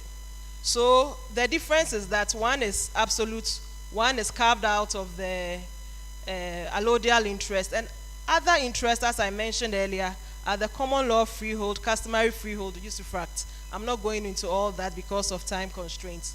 Then there's perpetual duration for freehold, but for lease a certain term.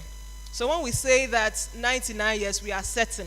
99 years starting from, let's say, 1st May, whatever year, ending on 30th April in 99 years later. Certain. So there's no confusion about these leases. So, for the freehold is subject to state and cultural rights of the allodial holder. So although one has freehold, when, let's say, depending on where you are, the original allodial holders claim that, oh, you have to come and support us in our festival and things. You cannot say, oh, because I have a freehold, I won't mind you. You know, the system is still, interlinked. So you still have to attend to these requests from time to time. But for the leasehold, it's specific, often contractual. Not often, it's actually contractual. So the terms are there. Unlike the freehold, once you acquire it, you don't account to anybody except these cultural obligations in quotes. But for leases, there are specific terms and conditions and stipulations that once breached can even terminate the lease. So for freehold, it's free from obligations to anybody. But for the leasehold, there are also smaller interests that can be carved. Actually, the lease is said to be one of the best innovations ever in land law. Because one can have a lease, one person can have a lease and create different interests. You can have a sublease, like if you have a 99-year lease, you can have a, let's say, 20-year sublease to, let me do it this way. I am Mr. A, I'm Mrs. A. Mrs. A now grants a 20-year sublease to Mr. A, Mrs. B. It's easier that way. So now we start with 79. After the 79 years, it comes back to me. Then I can agree again to do another sublease for maybe another 50 years. At the end of the 50 years, it would come back to me again. Then later I decide, okay, I'm tired of this land, I'll do assignments. That one, I'm just clearing everything to the grantee. And that one, it won't come back to me again, but it will go back to the allodial holder. So once you have a lease with a considerable length of time, you can do a lot with that. Same with the freehold. You can also carve leases out of a freehold, carve minor interest like sub-leases, assignments, and even tenancy agreements. So the constitutional restrictions for leaseholds is that for foreigners, one cannot give them more than 50 years. Although we see it around, it happens a lot. They just assign whatever interest they have, which is often more than 50 years, to foreigners, and they are enjoying to the detriment of the local owners. So, Section 67 of the Land Act 2020 defines good title as one derived from an enactment, a grant, vesting order, or conveyance from the state, final judgments of a court or competent jurisdiction, or a grant, acquisition under customary law, conveyance, assignment, which is at least 30 years old. So all that we are trying to say is this. Once a law, when you say an enactment is a law, once a law is granting you a parcel of land, is good title. You don't have to overwork yourself in trying to find out how did this one get this, check the root of title and all that. Then once it's from the state, it's even easier. Although we also know that states are also struggling with some families and stools over lands. Then final judgment of a court of competent jurisdiction. This can be tricky because you might think it's final, but it's not final for somebody. So once the Supreme Court is good, but once you have maybe a high court judgment, one cannot just accept that ends the litigation. Then once it's more than 30 years, the law considers it as good title. So what is conveyancing? Conveyancing is basically investigating the title and preparing the necessary documents to create an interest in land. So what do we mean by investigation of title? One has to do their due diligence in acquiring land, especially in Ghana, especially in Accra. No, most especially in Accra. One cannot take it for granted that, oh, I'm going to acquire property, so I'm just going to get a lawyer to do the paperwork. No. You would be buying litigation. So what is the conveyancing process? The pre-contract stage is where you do the inquiries, the due diligence, the searches, and after that, the contract negotiation would start, then the exchange of contracts. Then pre-completion is, so let me go to completion before pre-completion so that you understand.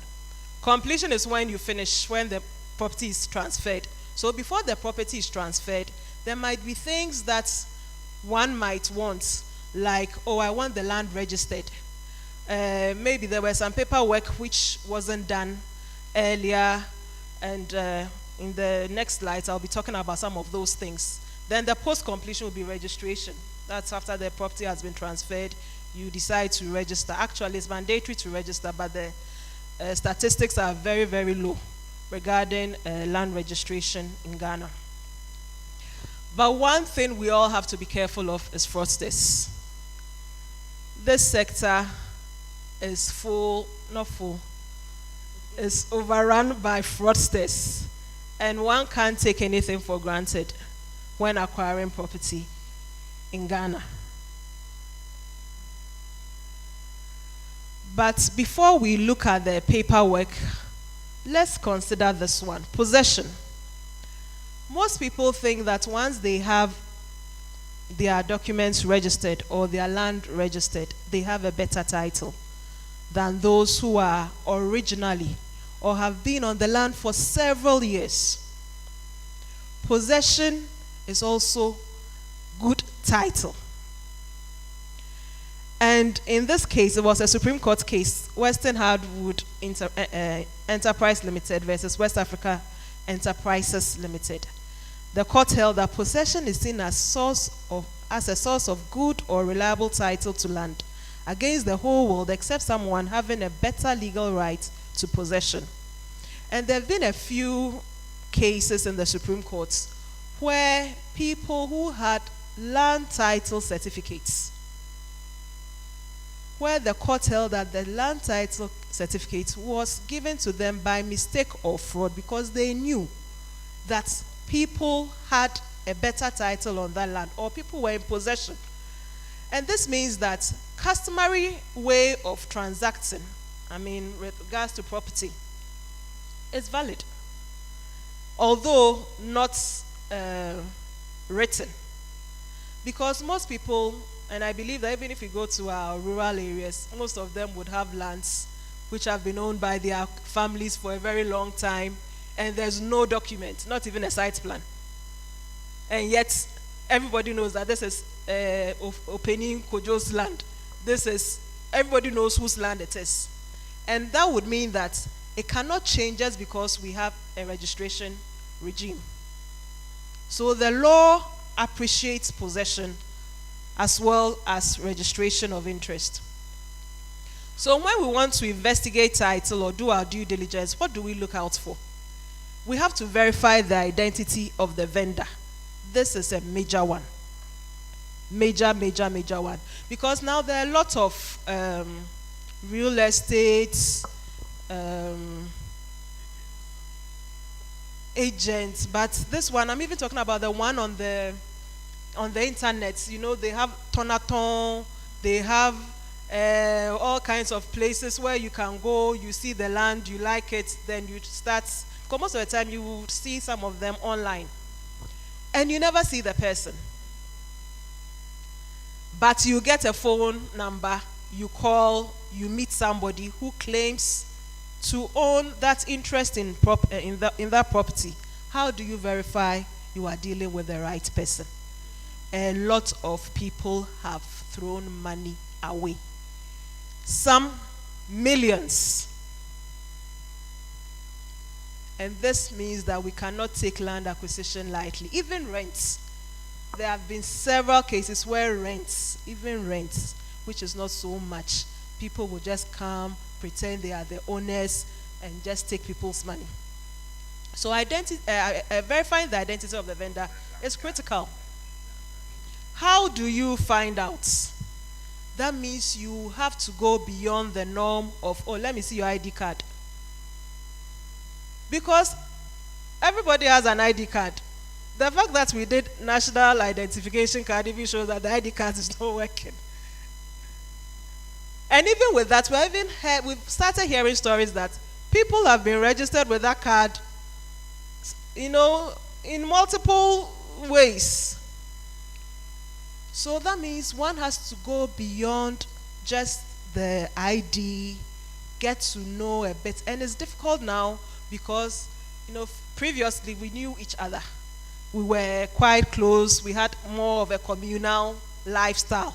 But now it's more individual. So even trying to investigate somebody is difficult because you just hear that, he just came to live here yesterday and he's now selling his property. How would you even find out? Sometimes the police must come in if the stakes are high. Then the vendor's duty to prove title. After you verify the identity of the vendor now has to prove that he owns the property. He's saying that he owns it, but how does he prove it? With the necessary documentation.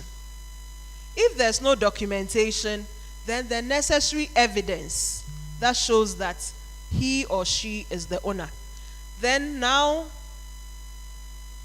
the administrator might have to find a lawyer, or he or she must evaluate the documents of ownership. It's advisable to get a lawyer for some of these things.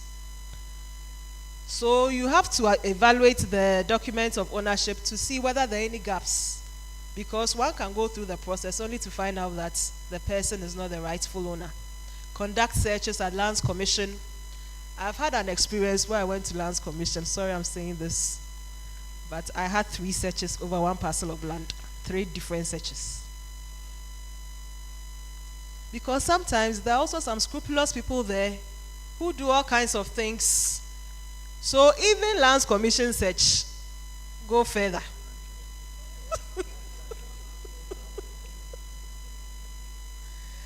What I understand is that if you go through the survey, if you do a search at the survey, the deeds registry, and the land title, you get a better view of how things really run there.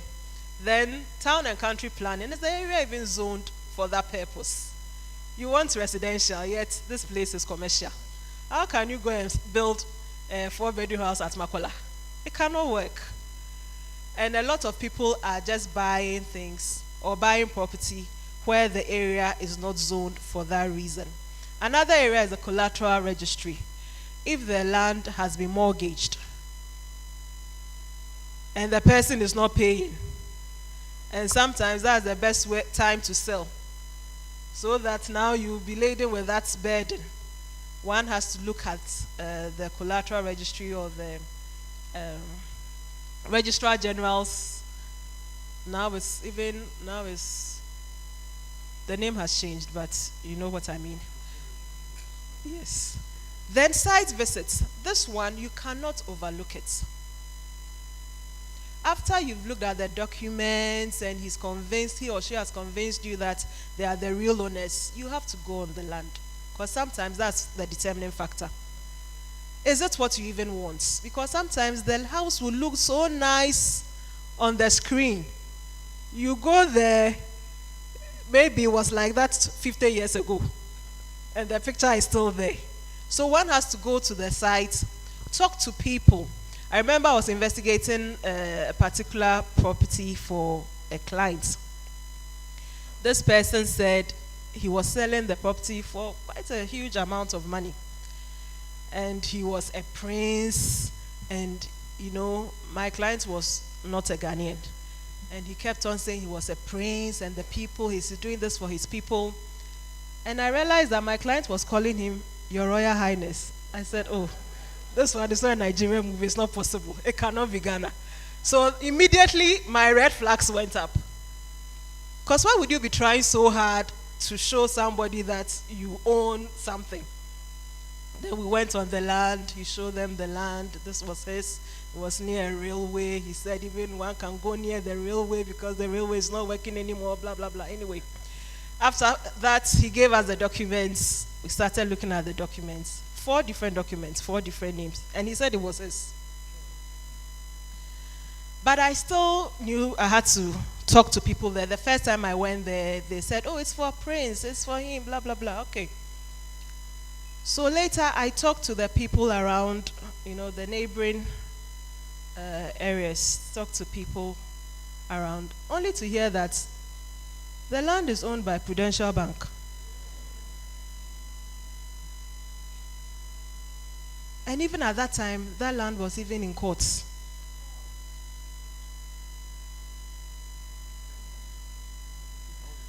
So, you just have to go there.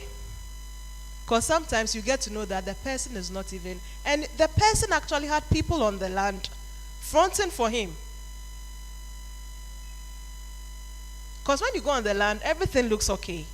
But there was something not right because of the documents he gave. Then litigation is the biggest issue. Lots of land are in courts, and yet it's difficult to determine which one.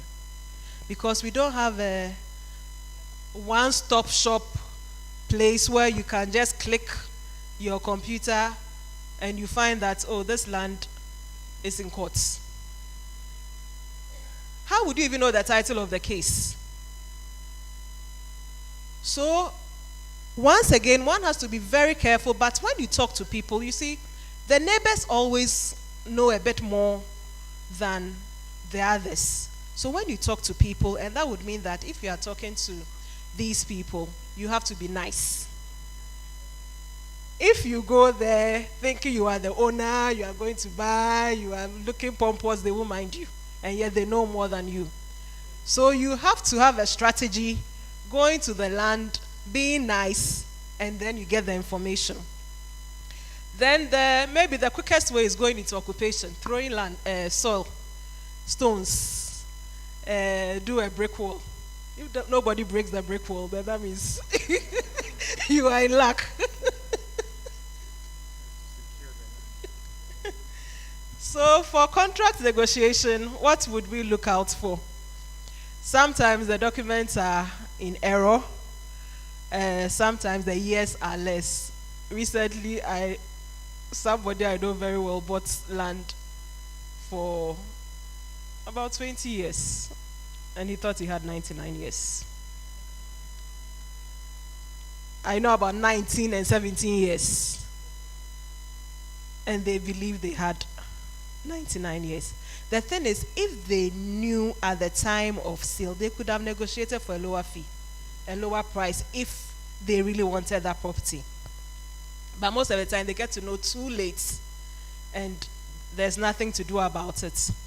Then the state of the property. If the state of the property is bad, you can also negotiate for a lower price. Sometimes the person said, oh, it's registered, but what is registered is the documents. You know, we have the deeds registration and the land title registration. So the title registration is what is a better registration, but sometimes they can say, oh, it's registered. So you can say, okay, because the land isn't registered as you told me, bid down the price because I'm now going to do this and that and that. So for contract negotiation, once you see things that do not add up, it's a good opportunity to negotiate for a lower price. If you don't want it, so fine, you can leave it.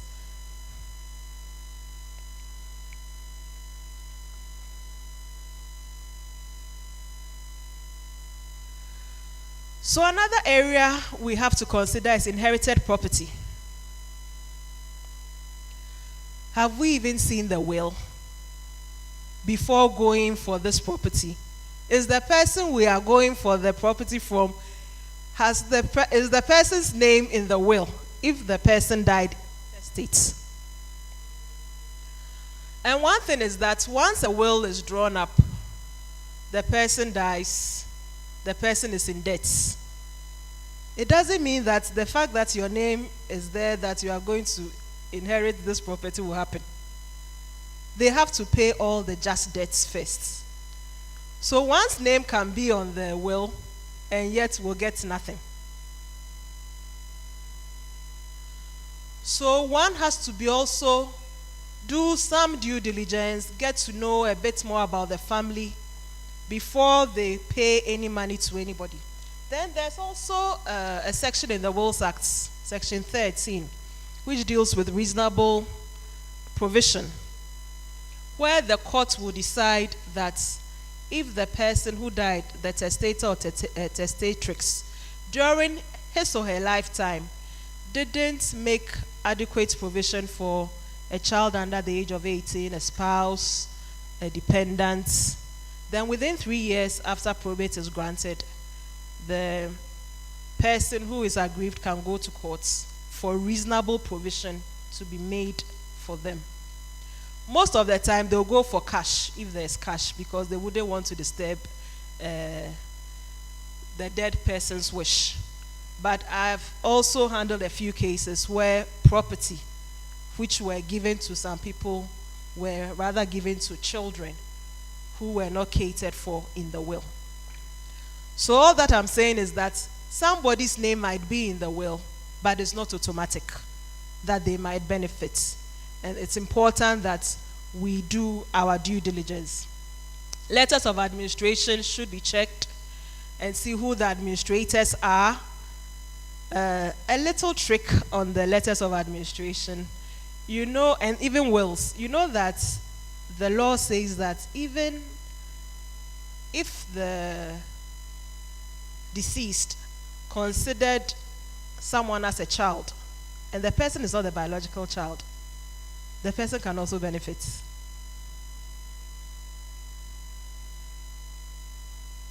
I think it's an area we have to all look at it again. However, this could create serious issues. So once again, maybe the man can say, it's going to my children, and somebody says, oh, he considered me as a child. He even named me. He took care of me, and I am a child, and can contest with that. Letters of administration and probate. The difference is letters of administration is granted to those who die intestate without making a will. And this is the authority document one can use to distribute the estate of the deceased. And the probate is the other for the person who died testate, the person who died making a will. So the will. The probate is now given to distribute the property. So that means one cannot distribute property without these documents. And once these documents are granted and the administrators or executors distribute the property, then there's a vesting assent. This vesting assent is what transfers the property to the beneficiary. And that would mean that if one is going for an inherited property, you need to see all these documents before you should even decide that this is something we are considering getting. A thorny issue is consent of beneficiaries.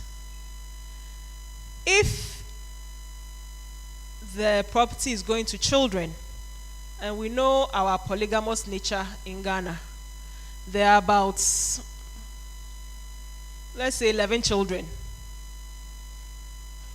2 from the latest matrimonial home, 3 from the previous marriage, 2 side chicks, 4, things like that. So now it creates an issue. How can we all decide that we are selling the property? Some can just be difficult. They want to sell. But just to show you that your mother took over my father in 1966, they won't sell. And the issue is sometimes they can get sides, and once you get into that procurement process, it just becomes war, unnecessary warfare. So you shouldn't even go near thing when you see consent. Sometimes it's not even that 11, it's just 2. And there's no agreement. It's also a problem. Then one has to also know when occupants are vacating. Sometimes the property is sold and yet people don't want to leave. Even Sodom and Gomorrah, remember they took government to court. So we can all learn lessons from that. So that means private property, they can do all kinds of things. And we need to ensure that the place is free before we decide to go for the property. So the Land Act has some interest in the new Land Act. It's a recent one in 2020. It has some interesting provisions. And now it makes it criminal for anybody who is holding property as a fiduciary, using it for his or her own purpose. And it's liable upon summary conviction to a fine of 60,000 Ghana cedis to 120,000 Ghana cedis, or a term of 5 to 10 years, or both. So you know that when you are buying landed property, okay, so for stool families, clans, they are communal properties. Most of the time headed by a chief, a family head, or a tendana, or something like that. Or a tendana, yeah. So once we have these heads, most often they behave as if the property is theirs, instead of holding it in trust for their stool or family or whichever.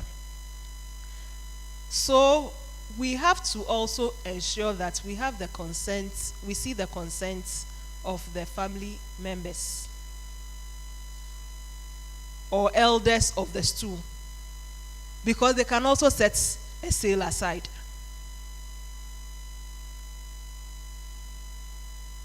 But now it's a criminal offense if they act as if the property were theirs. Another interesting one is land guards. It's been a terrible issue for most people, where even when, before you even dig your land, people show up to demand their portion before you can build. Sometimes they have no claim, nothing close to, they just come to harass you. So now the law says that anybody who unlawfully uses force or violence to prevent a person who has an interest in land from having access to the land, or drives away that person with an interest in land from the land, commits an offense and is liable on summary conviction to a term of imprisonment for not less than 5 years. Then where there is use of violence, intimidation, obstruction of a lawful owner from the land to develop their land, it also attracts not less than 10 years imprisonment. But one thing is, now one can get a restraining order against any person who unlawfully exercises or purports to exercise supervision or control of the land. This is also novel. So instead of the usual injunction, one can also go for a restraining order. The law says in section 33 that it's a lawyer who should prepare a conveyance. And when we are preparing conveyance, it has to be in writing to be enforceable. Signed by, when it has to go to court, a contract for transfer of an interest in land is not enforceable if the contract is not evidenced in writing, signed by the person against whom the contract is to be proved, a person or somebody authorized. So if one person, let's say I purchase a freehold and I'm not available to sign, somebody can sign on my behalf, but that would mean it would require 2 witnesses. But if the person is signing, it would require 1 witness. When we do contract for sale, it is not the transfer document or the conveyance itself. So the conveyance itself will be the lease document. But most of the time there could be a contract, some people call it hire purchase agreement. So that one will spell out the terms that should be in the contract. There might be milestones. Let's say if the person is trying to get a land title, we'll say that, okay, once you get to this stage, you pay me 20%. Once you get to, or even if, let's use the inherited property. They've not gone for probate, but you know that it's for them. And you really want it because you think it's hot cake. Okay, but for government, I wouldn't advise. But for individuals, if you want to take that risk, you can say that once you get the probate or letters of administration, I pay 20% of the money. Then after I get this, I pay another. So the money can be spread out within a year. And most often, if you want things done, you don't pay everything in bulk. Otherwise, you won't get what you want. So you stretch it out to ensure that whatever your requests are fulfilled. Still in the same Land Act, there are also interesting provisions regarding spousal property. So now, it didn't used to be the case. But now, one cannot sell, exchange, transfer, mortgage, or sell land, right or interest in land, or enter into a contract for the sale, exchange, transfer, mortgage, or give away land without the written consent of the other spouse.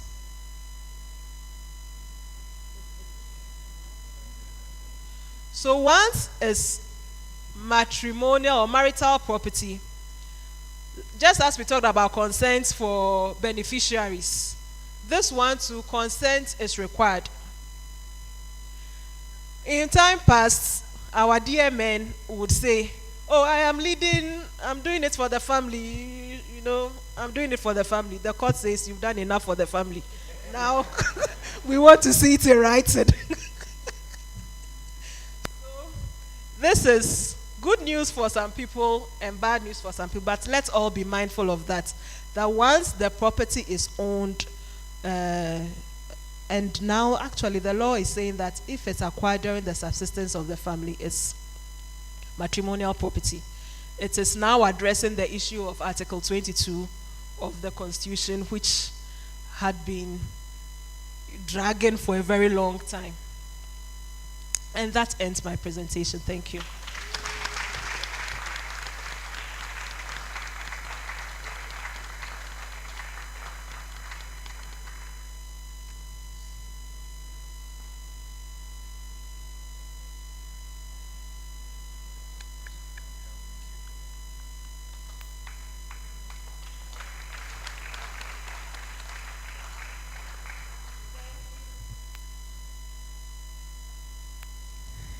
Thank you very much, Afua Brown Eisen Esquire. Take away from this lovely presentation, one would have to do their own due diligence when acquiring land in Ghana, especially in Greater Accra and especially in Accra.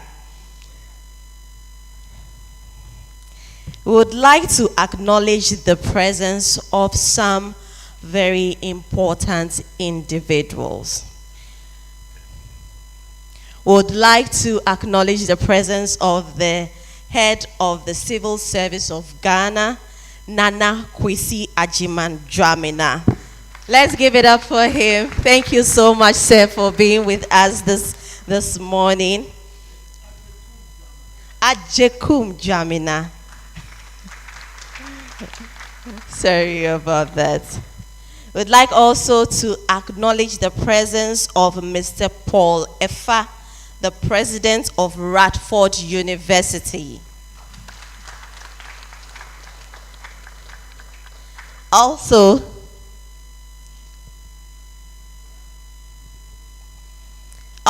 would like to acknowledge the presence of Dr. Esther Ofe Abuaji, a management consultant and a member of CIAMC Conference Advisory Board. Thank you so much for all the great work you've been doing. Would also like to acknowledge the presence of the Registrar of the University of Environmental and Sustainable Development Studies, Mrs. Mary Abena Ejapon. Thank you. All right. Our third speaker. He is a chartered professional administrator and a chartered management consultant. He is a prominent Ghanaian politician and lawyer. He is a member of the Council of State and a fellow of the Chartered Institute of Administrators and Management Consultants, Ghana. In 2011, he was chair of the International Advisory Commission of the Commonwealth Human Rights Initiative and a member of the Commonwealth Lawyers Association. He is a former member of Parliament in Ghana. During the Second Republic, he was one of the founders of the National Alliance of Liberals and was elected as a member of Parliament. He has served as chair of the Public Accounts Committee and president of the Ghana Bar Association. He has also served on the Legal Aid Committee, Prison Service Council, the General Legal Council, and the Judicial Council of Ghana. Ladies and gentlemen, with a round of applause, let's invite Honorable Sam Okujeto to the podium.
Madam Vice Chancellor and Chair of the meeting, Nana, Chair of the board. Coincidentally, Nana was also my student.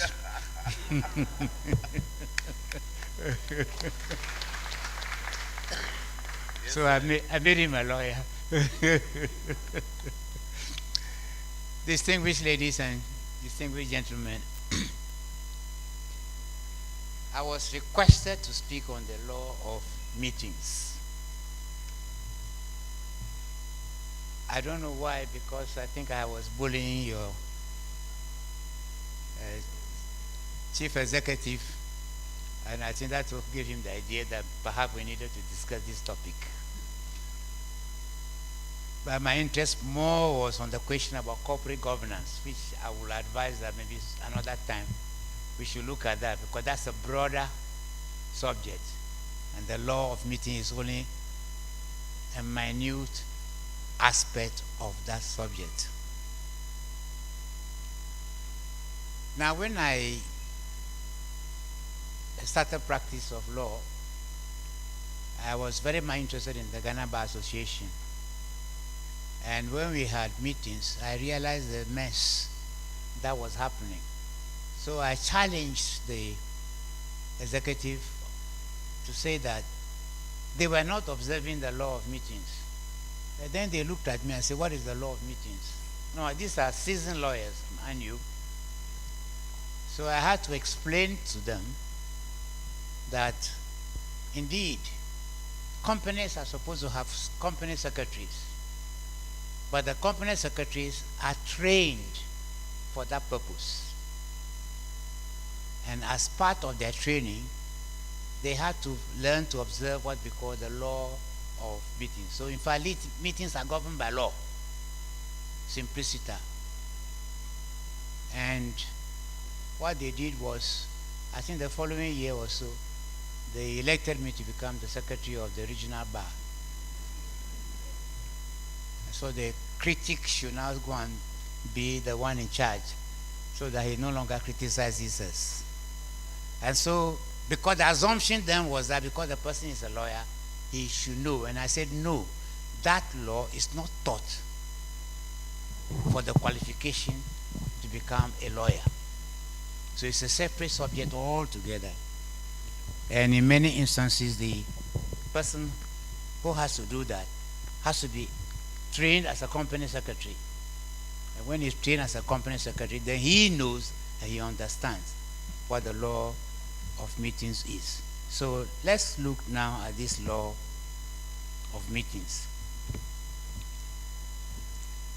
This is the synopsis of what I want to talk about, and maybe I may not take that long as the others have done.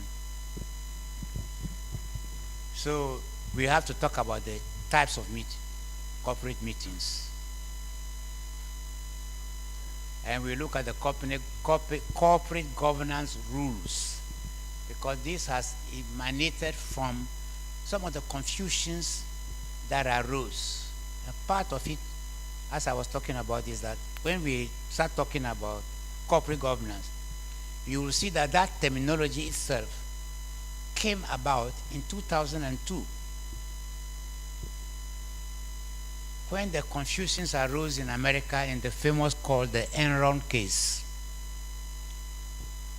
And that confusion brought about the disorganization of the whole financial system in the world.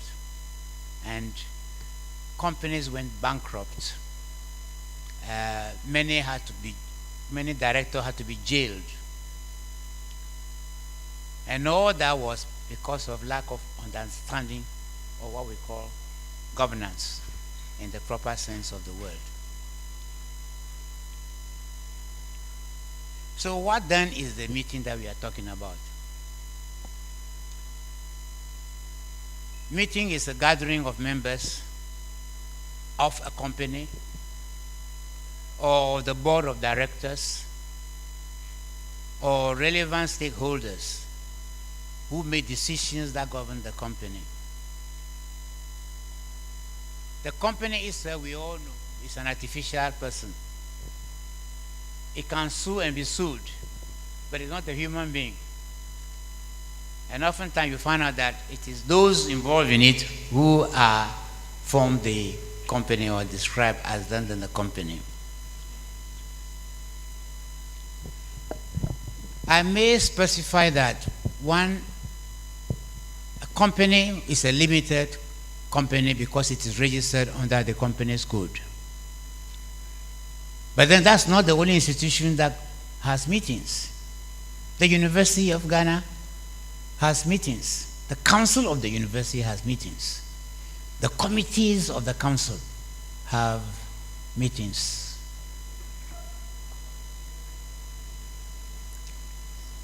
The institution that is hosting us today has meetings. Professional groups and organizations have meetings, and all of them are governed by rules. But the issue for us to keep in mind is that the purpose of having rules is for the purposes Sam, this is where I intervene as chair. There's a distraction. Where are technical people? Can we get that quickly off the screen? The screen is not coming. Our technical people, please, we need you. But they're not watching. Somebody should have been watching to ensure that. I think it's blank.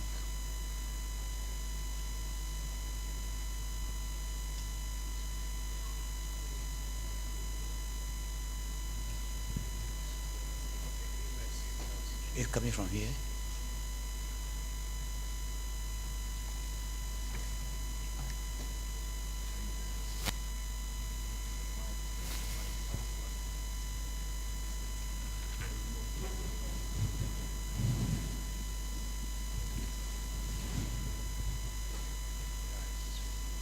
One of you should have been watching the board all the time to ensure that.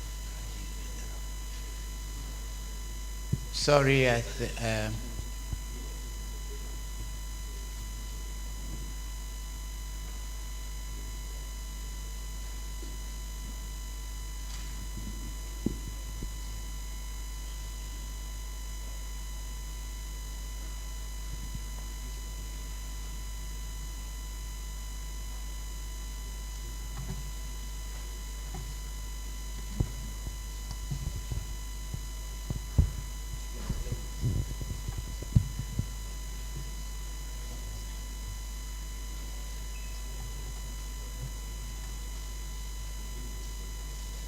it's not this. You can't use the question.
As I was saying before the machine decided to interfere, I was saying that the company is an artificial person. And so normally we refer to company, but company is composed of the people who are involved in it. That has a meeting. And so when we start talking about meetings, let's just appreciate that we can talk about company meetings, we can talk about board meetings, and we can talk about institutional meetings by various institutions.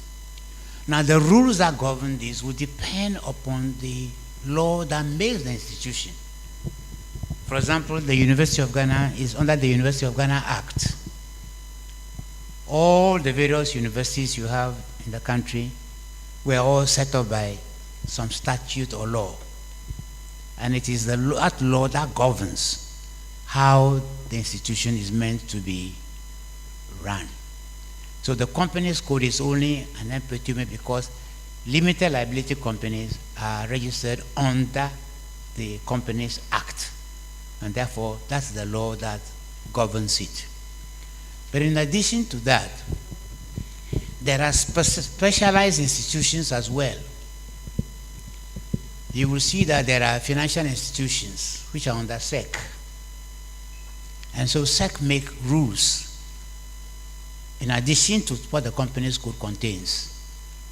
And all that will specify the meetings or the kind of meetings that can or ought to be held. I'm using those words advisedly. Because there are certain meetings which are compulsory. That's why I say ought. The law specify how they can be held, when they can be held, or even where they can be held. Because now we are all assumed that it's Zoom, isn't it? So everybody assumes that everything goes on by Zoom. But it's not that simple because there are certain things you cannot just do by Zoom. Because some of them require that someone should be able to sign the document. And where would that person be? And Nick, how do you even establish that? As to who and who participated in the meeting. So these are all complex matters and it's very important for us to have that in mind. So we have what we call general meetings. And these general meetings may be annual meetings. That is something which every company is by law obligated to hold. Not more than 15 months after 1 year. That means they are giving you a grace period because the year should have been 12 months. But they give you a grace period to say that within 15 months you must hold the annual general meeting. Then we have what they call extraordinary general meetings. They are extraordinary because they are specific. There may be a particular reason why that meeting should be held. There was a particular decision that needed to be taken. And that decision can only be taken at a meeting. And therefore, because it is not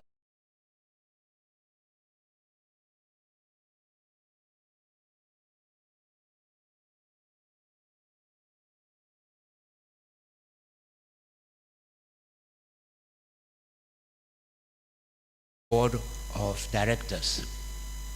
And so they have what we call a board of directors meeting. Those are the people who take the principal decisions that governs the organization. There are many a time when the ordinary shareholder assume that why are they doing this? What authority do they have to do? But they forget that the board is the manager. It's not the shareholder. The shareholders are not the managers. The board is the management, and it's the board that takes the decision. So the board takes the decision. The decisions are taken at board meetings. But the board also normally have committees, specialized committees, which deal with specific issues. And we will come to name some of those committees. Indeed, when you look at the corporate governance rules, it actually specifies some of the compulsory committees that the board must set up in order to discuss issues. There will be, let's say, a board committee on remuneration.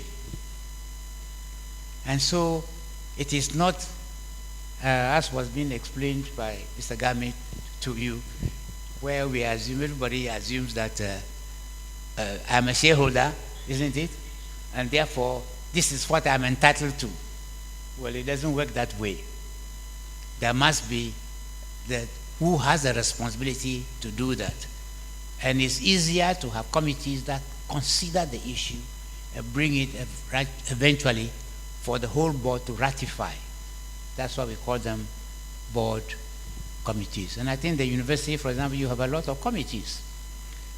that the board considers, because they can meet more frequently than having the whole of the council to meet or the whole of the board to meet. And that's why we have specific committee. And also they have more in-depth knowledge and time, because the board meetings, they are time conscious of it. The amount of time you can spend at board meetings is limited. But in committee meetings, you can do it and even adjourn and continue, because you want to get results, which then you can present. That's why it is useful to have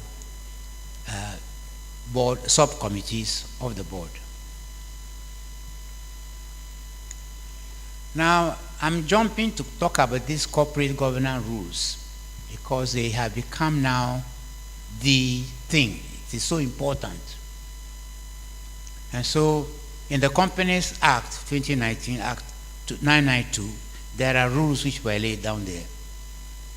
And then there is the Corporate Governance Manual for governing boards, councils of the Ghana Public Service. Your Public Service Director is here. And they made very elaborate rules to govern public institutions. Because don't forget, the public institutions are not set up under the Companies Code. And that is why they needed a separate rule to govern them and to ensure that they are done properly. Then the Securities and Exchange Commission also made a code on listed companies, which was made in 2020. Elaborate rules to govern corporate governance. And part of it contains the rules connected with meetings. That's the reason why I'm mentioning it. Then there is also the Corporate Governance and Directives 2018. This is issued by the Bank of Ghana for banks, savings and loans companies, finance houses, and financial holding companies. The reason for this is that the banks and the corporate institutions, they are sensitive institutions. They are dealing with money and people's money. And we remember the scandals that arose a few years back when some managing directors of banks were giving loans to themselves, to their families, to board members. And it crippled the whole of the economy of Ghana. That the government of Ghana has to go and spend billions to salvage those banks because rules were not being obeyed. And so when maybe someone is making a fuss and says that, but these people, who took the decision? How did the decision come about? Was the decision published? Was it filed with the registrar of companies or the registrar general? Was this filed with SEC? It is not that the person is being fussy. It is just because they wanted the right thing to do. Because when people have deposited their money at the bank, they want it to be what? Safe and protected. They are not dashing it. In fact, the confusion is that sometimes people even think that because I own the bank or I'm the major shareholder in the bank, I can do whatever I like with it by taking decisions. It's not true. The shareholder, they tell you the truth. If you check on how much the person has invested in the bank, it's quite a small amount of money. The rest of the money is whose? Who knows? It's the depositor's money. So the manager or the managing director or the board has no business trying to misuse the depositor's money. And these are the reasons why rules are important. And so now we come back to the meetings. So we talk about general meetings. This, as I said, must be held each year and at least 15 months for limited liability companies. That is the longest that you can use. The state-owned corporations require that meetings be held quarterly, subject to the laws establishing the organization. That means there may be separate law that may specify other kinds of meeting. The meeting is chaired by the chairperson. Now, normally we talk about chairman of the board. Is that not right? Nana here, for example, he has the responsibility. He's the chairman of the board. But also another very important person in the meeting process is the secretary.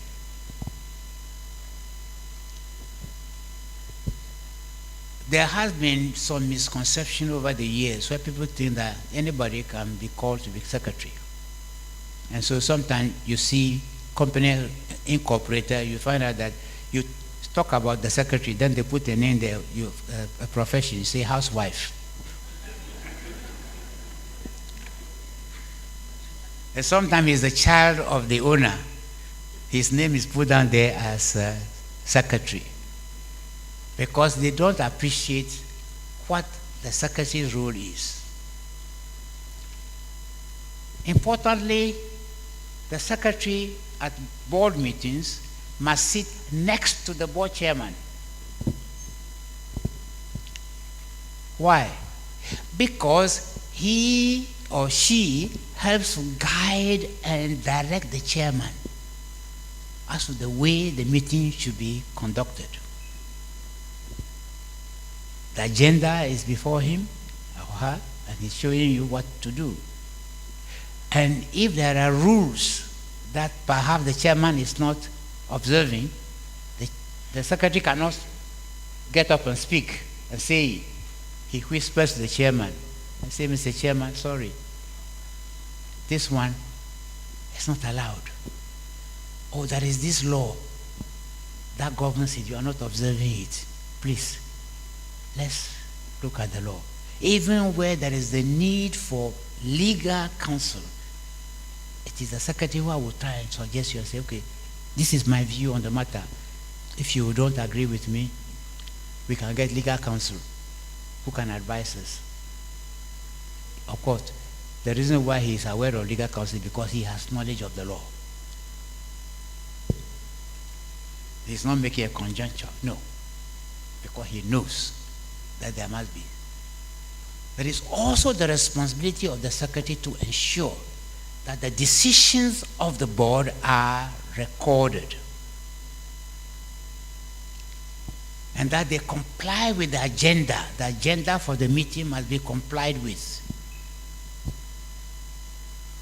You cannot call a meeting without having an agenda.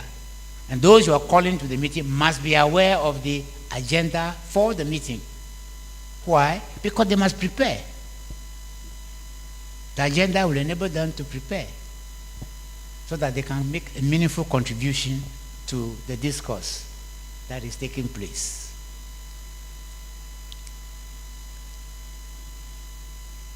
So as I said, the business at the general meeting includes what? Number ratifying decisions or making recommendations to the board, approving major transactions, declaring dividends, and appointing or removing directors and auditors. This is the general meeting that these decisions are taken. But before the general meeting can proceed on that, they must have had knowledge prepared by who? The board.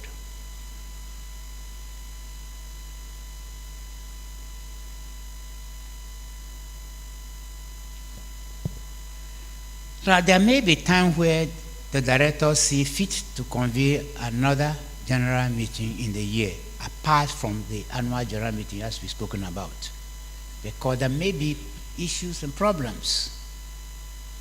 Company, for example, may be in difficulty where people have subscribed to shares, but you know that the shareholders do not necessarily always pay for their shares in full. Not necessarily. Depending upon when the shares were issued, they may be partly paid for. The company may be in difficulty and therefore needed to require that the shareholders be asked to pay for the balance of the shares.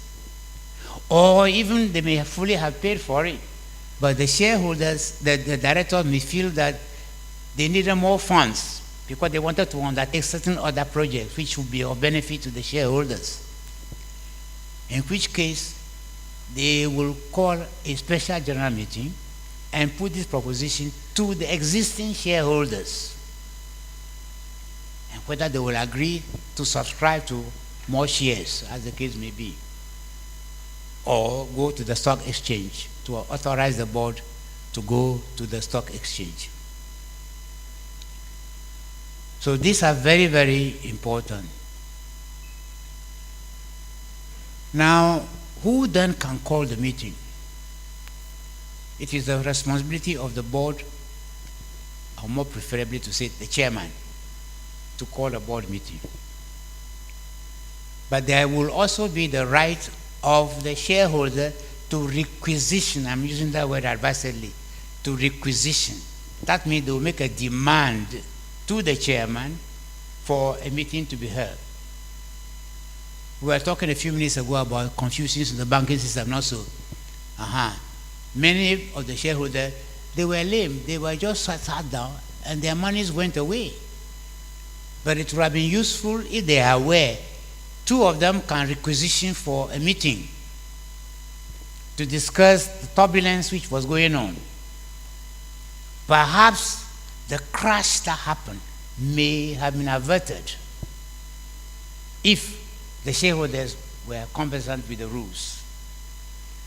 And so you will see why it is important for us to understand the law of meetings. Because when you are aware of it, you are managers, you are being trained as managers, you will know that when there's this problem, what do? You don't fold your arm. You don't go on radio and start gossiping. What do? You requisition for a meeting so that the issues can be discussed. And if you do your homework well, you would have marshaled enough of your members so that they can support you. Because sometimes chairmen can bulldoze their way very easily. And in the Aaron case, it was so serious because the chief executive was also the chairman. And since then, we have been advising that the CEO should not be the chairman of the board. That you need an independent person to be the chairman of the board. Because there can be conflict situations. And I will give you an example. I remember at one time, the IGP was also the chairman of the police council. We've changed the law now. Now he's the vice president.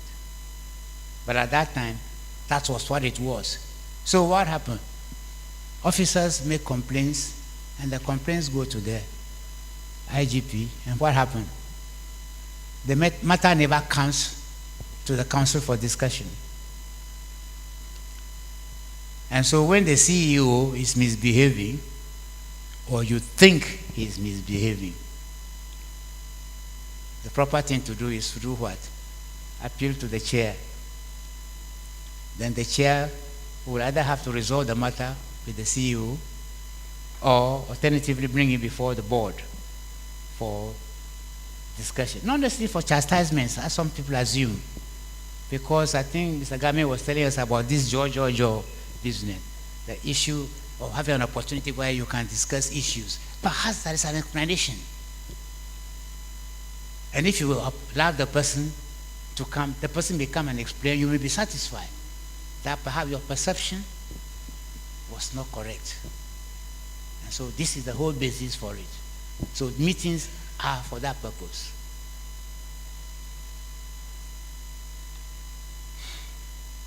Now we talk about the board meetings. As I said, the meeting of the board of directors is to discuss and make decisions for the board or for the governance of the institution.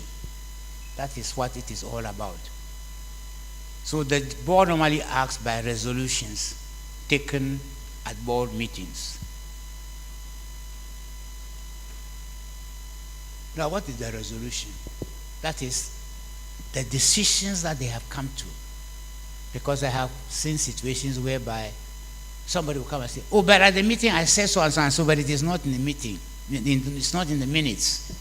And we say, what you have said is not relevant for the purpose. The meeting is supposed to record decisions. The meeting is not for everybody who speaks, that it might be put down in the minutes.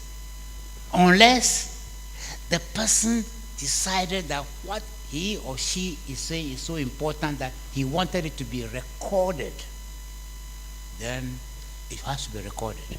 Otherwise, it is merely the decisions that go. So the decisions come in the form of resolutions. It is resolved that the company will float this so and so thousand more shares to enable it to be able to acquire this other business which will be useful for the shareholder. That's a resolution. And so once that is passed, every shareholder is bound by that resolution. Whether he or she was at the meeting, completely irrelevant. It is a decision by the company. And the board is the one that initiates that process by its own first discussing the issue and coming to a conclusion, and then put to the members in the special general meeting as the case may be.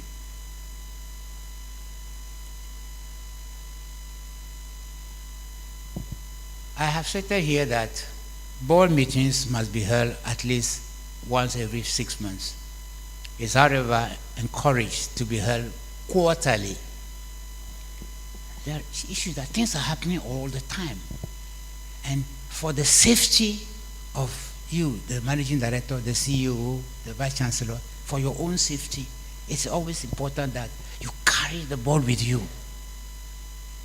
And so when you have quarterly meetings, it is easier for people to prepare to come that meeting, marshal themselves with facts, informations, and the rest to guide the other members. That is why it's preferable to have quarterly meetings, except maybe there is an emergency that changes it. So the agenda for the meeting, the documents to be reviewed during the meeting, the minutes of the previous meeting must be sent to the directors before the meeting. You don't shuffle documents to people at meetings. They are supposed to study it. The minutes must be studied so that the person who has a query about something which he thought was not properly recorded can at the meeting bring it out so that it can be discussed. And so that is why it is very important that documents must be sent to those entitled to attend the meeting before the meeting. The rule in fact says that companies could talk about 21 days. The rest may depend upon the constitution of the institution as the case may be.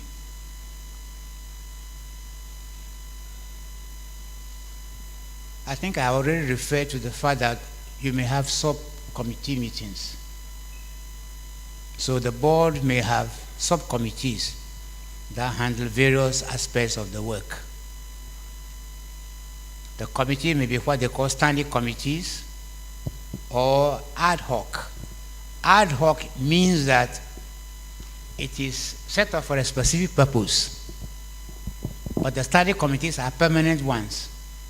As I said, I think I made reference to, let's say, remuneration committee earlier on, and there are so many of them that the corporate governance code actually specifies.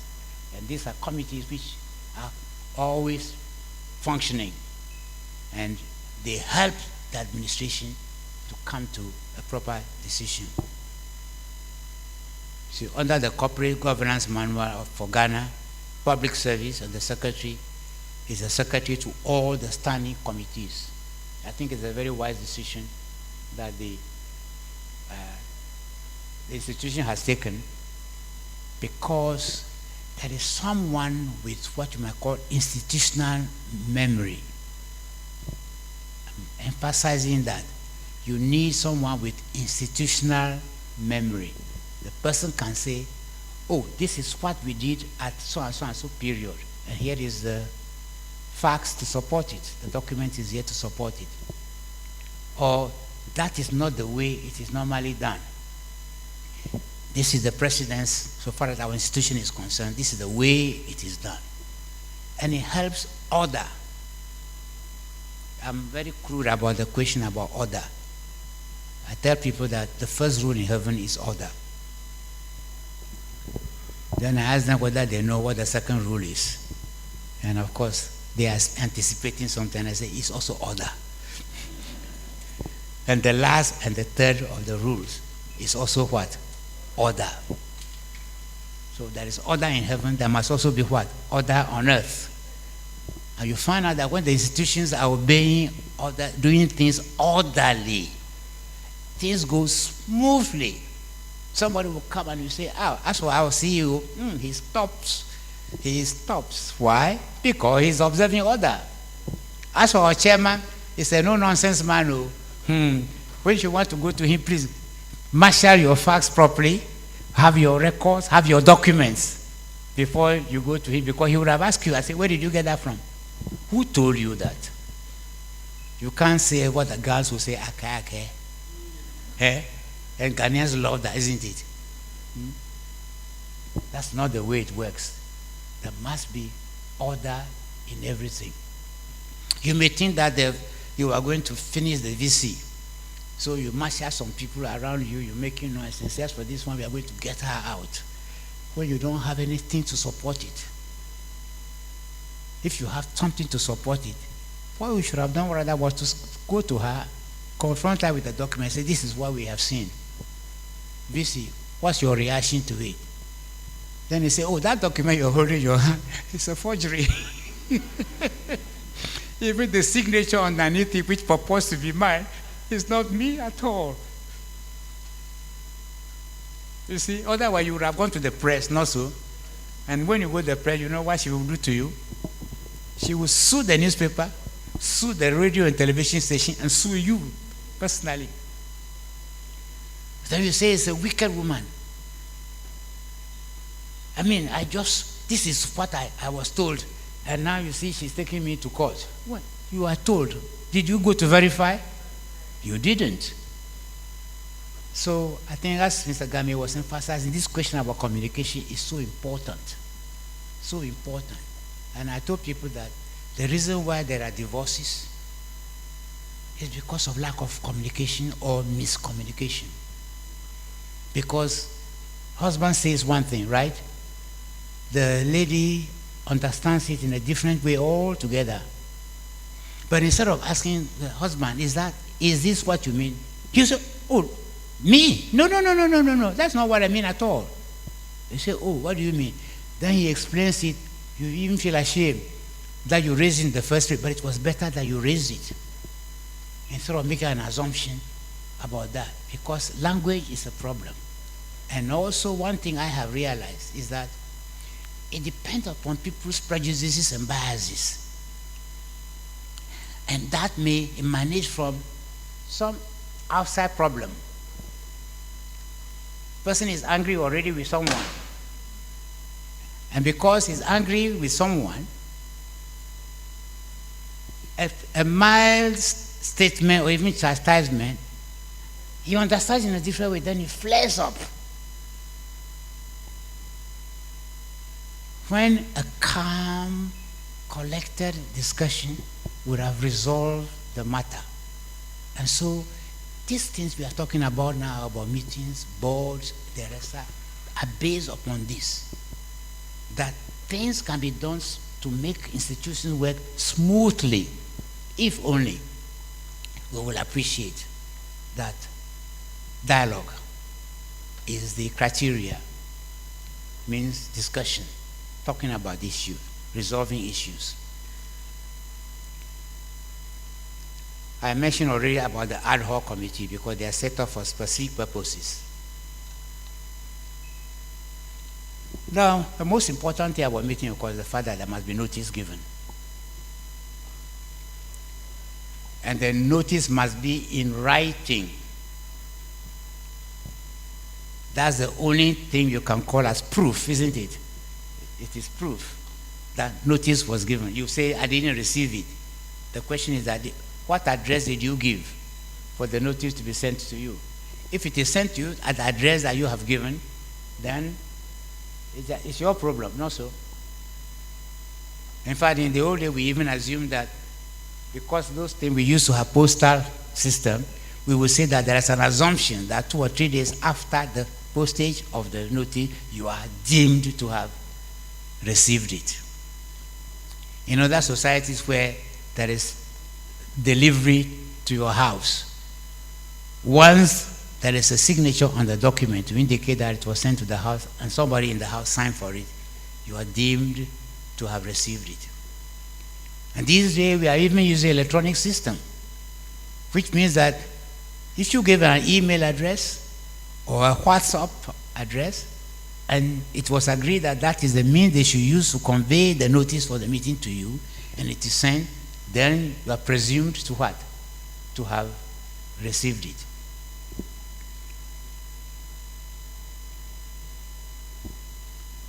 As I say here, that must be given to the member or their legal representatives, directors, and the company's auditors. All this for company are the people you are supposed to send the notice to. And I have already indicated that at least 21 days notice period is required by the company's constitution. And the constitution of the institution may prescribe a longer period. But if no longer period is prescribed, then you must ensure that 21 days is adhered to. It must contain the date, the place, the time, and the nature of the business to be transacted at the meeting. Important, the date, the place, and the time and the nature of business to be transacted. The reason is simple. You may have a regular board meeting place, right? But something may happen. There could have been a rainstorm, isn't it? Which have soaked the conference room. And therefore you may decide that you want to have the meeting elsewhere, maybe in the same establishment, different room altogether. But that must all be indicated to the person. So the person does not come and start spending an hour around, walking around, trying to find where the meeting is. It's very, very important. So the business of the meeting must be in the notice. And if that business is not in the notice, then it cannot be transacted. Because I think Auntie Ivy will know that sometimes we say any other business. We love that word, any other business. To tell you the truth, any other business is no business. If the thing is important, then it should appear as part of the notice for the meeting.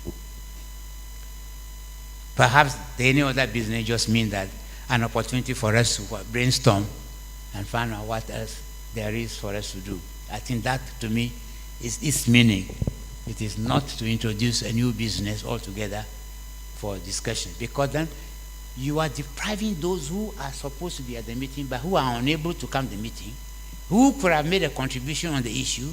You are depriving them because they weren't aware. And that's why it's important.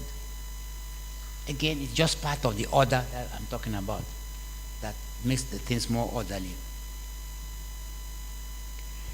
Now we come to the procedure at meetings. I think I already touched this already. So the people entitled to attend general meetings are the members. Members in this case means what? Shareholders. Or we have trust institutions also. They are members, but they are not shareholders because they are not supposed to hold shares. So they are members. They are the directors, the company secretary, and most importantly, the auditor of the company. Because since you are going to discuss financial matters, it's important for you to get the knowledge that is required. I would even say that if, for example, the issue you are going to talk about is, let's say, land matters, isn't it?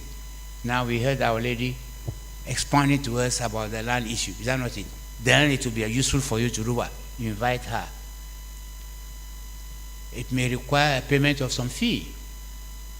But you cannot be penny wise, pound foolish. It is better you get the expert who can come and give you expert knowledge and pay a fee for it, rather than to go and make a blunder, which then will cost you a lot. So for board meetings, the directors, the secretary, and any other executive who is required to give information must attend. I use the word any other executive, meaning that there are a lot of people in the company who are in charge of specific issues. And since you want to discuss issues which concern those issues, it is useful to do what? To bring them to the meeting so that they can be able to expatiate and explain and help you in taking a decision. You don't take the decision and then go and impose it upon them when they have no idea about the matter, when they could have assisted you in taking a better and proper decision. So any other person may attend the meeting with the permission of the chairperson. The chairperson is the most important person in that whole. So he will decide that maybe this person can come or need to be there. Then one of the most crucial issues which often around is that there must be a quorum. No meeting can take place if there is no quorum for the meeting. And what is a quorum? Quorum is just the number that will be adequate for the purposes of taking a decision.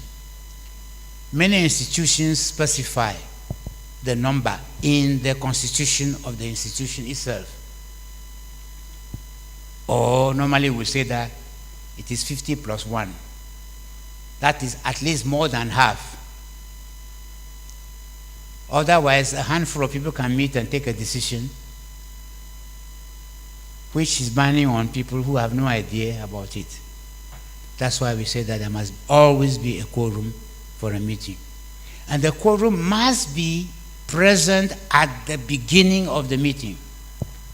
So no quorum, no business. But if, for example, as we are here, the quorum is there at the beginning, but somebody decides to go to the loo or go somewhere else when we all have pro time, then that one doesn't matter. It's only in Parliament that there is a different kind of rule. Actually, it's actually not different. You see, in Parliament, there must be a quorum when the sitting starts. But a lot of people register. Mr. Gami, am I wrong? They will register for the meeting, and then they will pick their bag and they are gone to go and do their own private business. So the meeting will go on and they will take decisions. But the power that is given to individuals is for you to count the members in the house. And if you realize that a quorum is present, you raise the quorum with the speaker. And there he has no choice but to count. And if he's counted and he found out that there was no quorum, meeting is adjourned. But so far as general meetings are concerned, as I said, if there's a quorum at the beginning, business can be transacted. If it's a board meeting, there's quorum at the beginning, business will be transacted. The business of the meeting stated in the notice must be followed. I think this one is very important. It must be followed. I'm not saying that necessarily in the order in which it is in. That can always be, the chairman can always say that, okay, we think that this one is important. We need this person's advice on the matter. He has another meeting he has to go to, so let's change the order and transact that one before he or she leaves. But it must be important to adhere to the order. So members must be given sufficient information on the voting rules and allowed to question the board and management. Again, we always say that for lack of knowledge, what happens? The people perish. And it's important that these rules are explained to the members.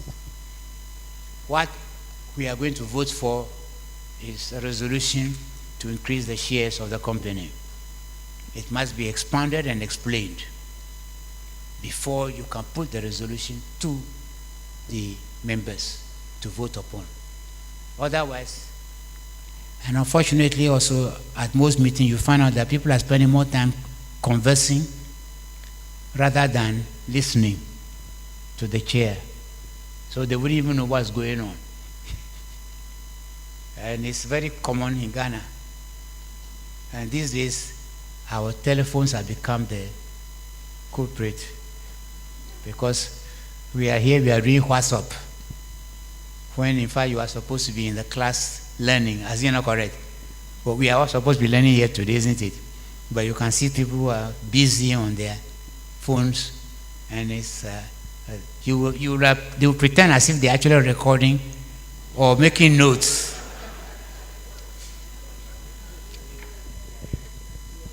When they go outside and you ask them, what happened to this man? They can't answer. I mean, as a teacher, there was one gimmick I used to play. I tell people that I use a scanner when I'm teaching, because I'm normally not doing what I'm doing now, but even here you can see that I'm looking up. I'm not necessarily at the screen all the time. So I'm scanning the room and I'm seeing those who are listening and those who are not paying attention. So my gimmick with that, I'll say, Nana,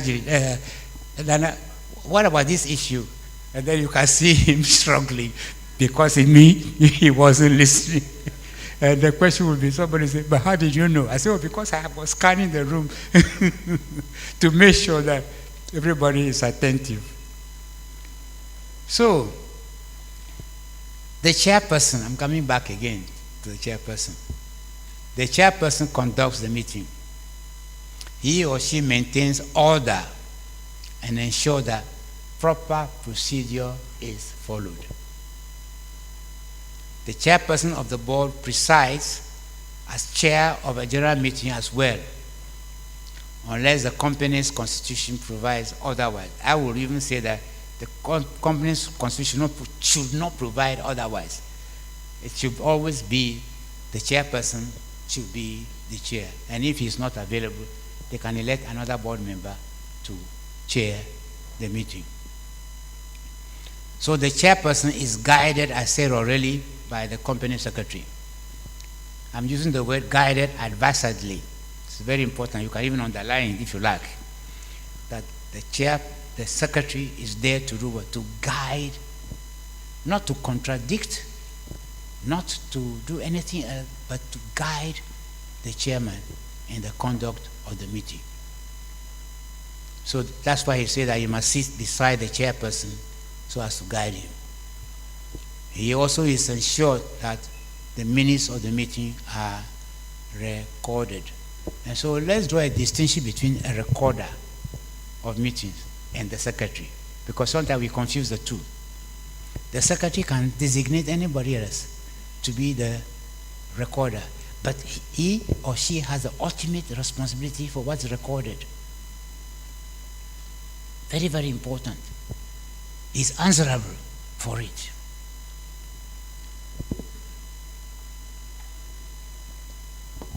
And so now I'm talking about the minutes now. The minutes are written records of everything that happened at the meeting. Caution. I'm not saying that any kind of nonsense that happened at the meeting should be recorded. Because I'm also aware of people who love to talk or pretend to be knowledgeable. So at every meeting that they will put up their hand to go. And then sometimes I have to say the chairman should be discerning. When you know the talkative people who will just take time and blah, blah, blah, you ignore them when they put up their hand. You can even say that, okay, we limit the thing because we have not much time. So I'm giving all of you just 5 minutes, no more. You can make your intervention or suggestion or whatever you want to put across. So that's the chairman's responsibility. So the minutes must be entered into a minutes book, which is kept at the company's registry or registered office, and is available for inspection. Any member can go there and inspect it.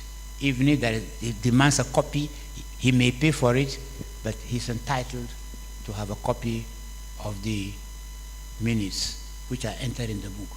I'll tell you a story about Minnie's book.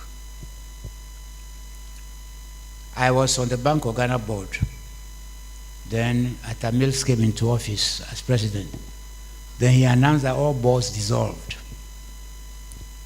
So I wrote to him and I said, you cannot dissolve all boards. I am on the Bank of Ghana board. I have 3-year terms. And I have, Kufuor was then president, so I was appointed thrice. On my 3rd term, Atta Mills came into office. So I wrote to him and I said, you cannot dissolve the board because I am appointed under the law. Then he ignored me.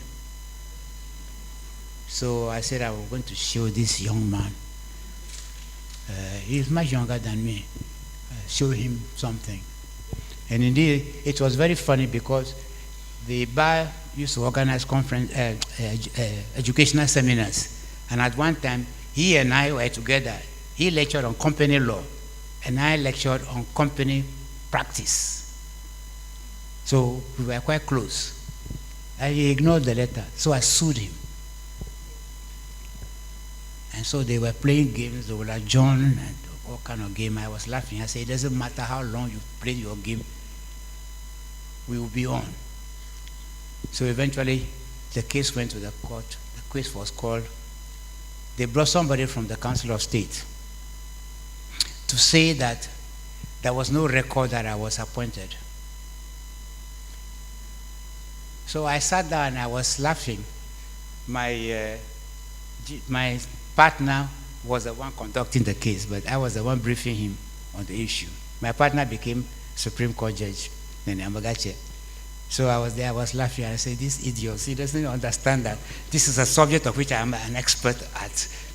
So I said, ask him, where did he get that document he got from? He said, oh, he took it from some files on the page like that. Who signed it? Oh, there was no signature under the paper. I said, so how can we be sure that this thing is authentic? Oh, no, I got you from so and so and so. I said, all right. Then I saw one of the papers that he brought. There was a discussion at the council raised by Mr. A.K. Daku that they should file the thing, they should buy a Minnie's book to make sure that the documents are filed in the thing. So they asked him, did you read Mr. Daku's so and so and so and so? So where was the book that Mr. Daku said you should file the Minnie's in? The man was stuck. He couldn't answer. He was lucky because I should have had him to be charged for contempt and jailed so that he can learn some lesson. So I'm using this just as an example to tell you the importance of the Minnie's book. And so now the rule is that the minutes must be put in a permanent form. And that is why we have a minutes book. That is not a substitute for your electronic thing that you are talking about. Because people now will say that we have an electronic copy. Not so. But we all know that electronic can be changed. Is that not correct? It can easily be changed. So that's not a thing. That's a minutes book is so important. So minutes must be recorded and put in the minutes book.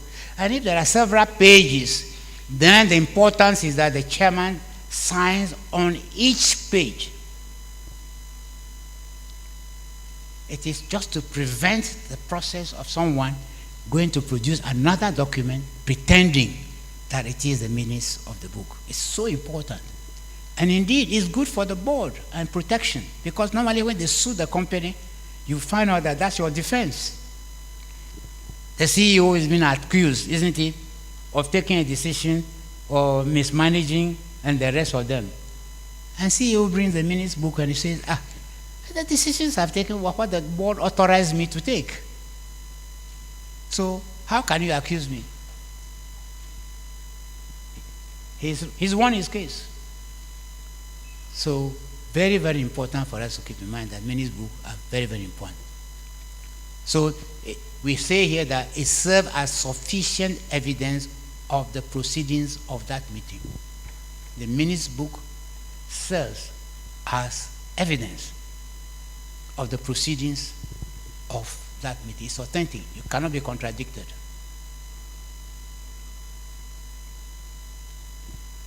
So now I came to the topic about resolution. I thought I would have finished long by now, but I'm going longer than I thought.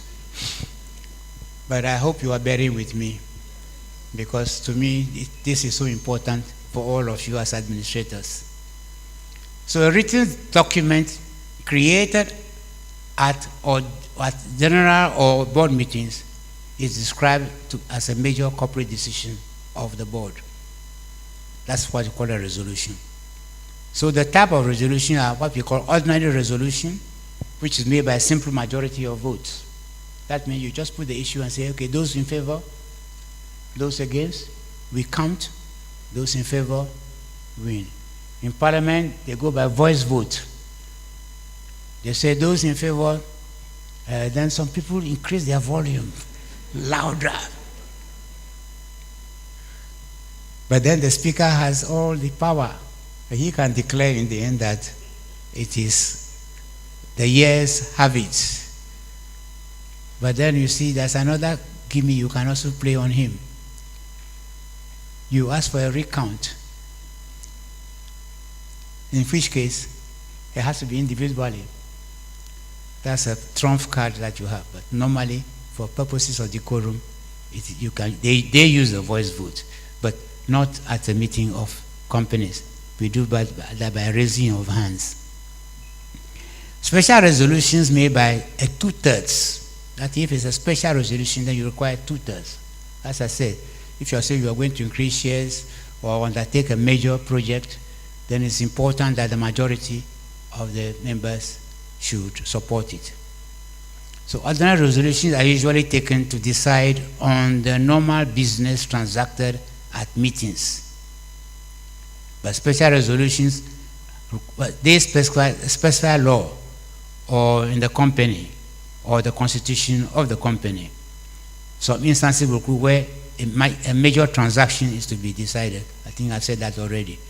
It's a major decision, a major transaction that they wanted to take. Maybe they want to acquire another company, in which case it's important. And I think the university, you're getting into trouble about whether you have a new course or program, isn't it? They're threatening you now. Something like that is taken, then you must have the majority accept that this is important and it is done, so there's no problem. Because litigation is an expensive process, and oftentimes it retards the progress of an institution. And sometimes when I say it as a lawyer, they say, but if you are saying that, then it means you know and you're living. I said, no, you're getting it wrong. We don't like chaos. We can help to resolve matters. Mr. Game is an arbitrator. Yeah? He's helping to resolve issues. ADR has become a potter. Lawyers are practicing. Some lawyers that's all they are practicing. They are not doing anything else. They don't go to court. And yet, they may be the one who are more wealthy than those who go to court. In fact, my joke used to be that if you are seeing the person in court every day, you must know that he's poor. Because I don't see how much money he can make by appearing in court every day. The reason is that we unfortunately are not paid according to time. It's on this, the constitution of the bar prescribe fees process, and people assume that way. I say, listen, that's only a guide. It does not work at all. So that is not the issue. We prefer to have the matters resolved. So special resolutions must be filed at the office of the registrar of companies within 21 days of it being passed. The question is that anyone dealing with a company will know whether you are authorized to do what you purport to do or you want to do. And where does he get that information from? He goes to the register of companies to check and see whether a resolution has been passed that way, which authorizes the company to do what it says he wanted to do. So that is the reason why this is specified in the law. There is something else we call written resolutions. These are decisions which are taken not at meetings, Because sometimes, you have company where you have members scattered all around the globe, or the directors in particular, they are moving and the rest of them. And so a resolution can be reduced into writing, but it must be signed by everyone who is entitled to notice and to be at the meeting for the decision to be taken. Everyone. If it is a university council, I'm not talking, I'm only pretending to be using it as a springboard because the chair is from the university. But they want to do something, some of the council members are not present, right? So what do? You agree on the resolution, this body, and then you send it around to be signed. And it takes effect from the date when the last person signs it. Very, very important. The resolution takes effect. A written resolution takes effect when the last person entitled to signs it. Then it is effective. If that name is missing, then it is not valid at all.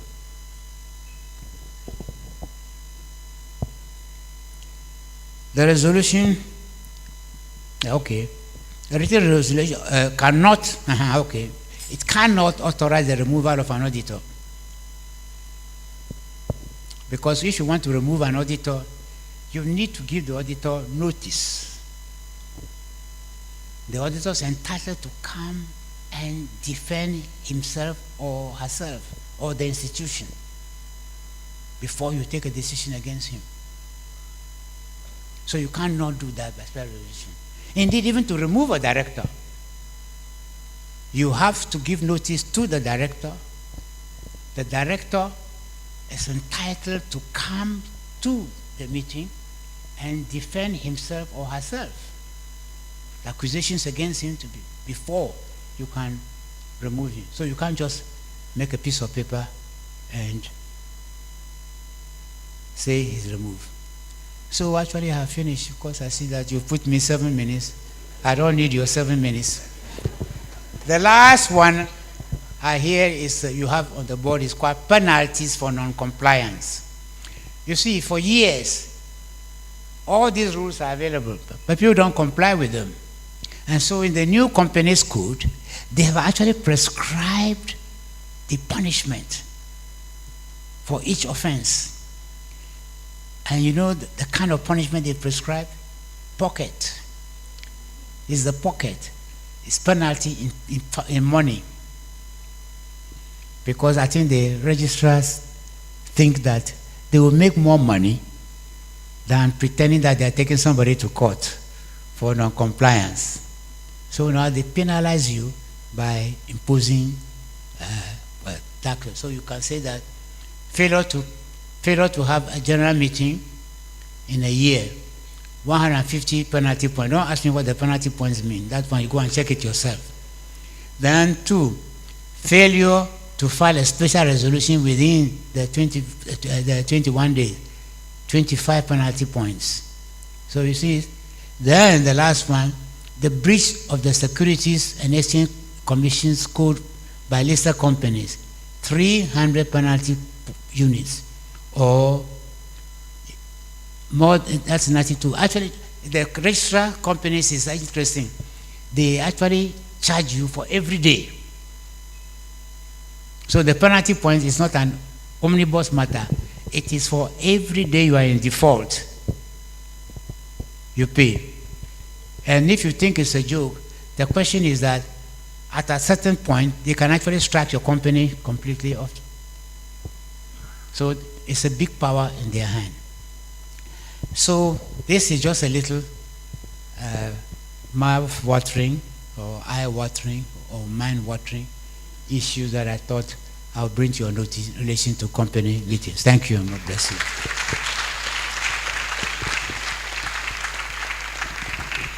Thank you very much. One thing stood out even more in this generation.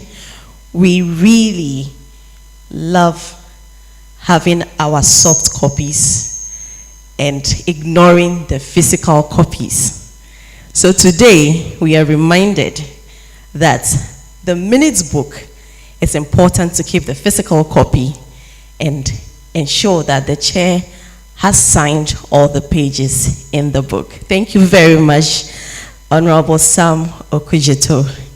I would like to acknowledge the presence of a former board member of CIAMC, the Deputy Chief Executive Officer of the National Health Insurance Authority, and that is in the person of Mrs. Ya Pukia Baden.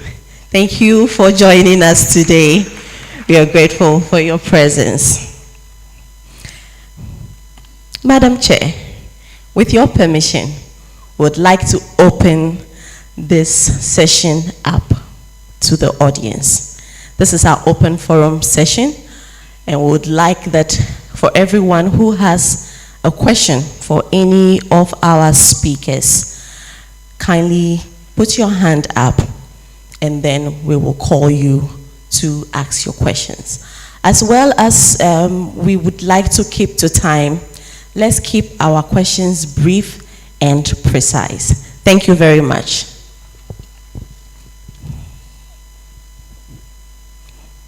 All right, so we would like to begin the session now.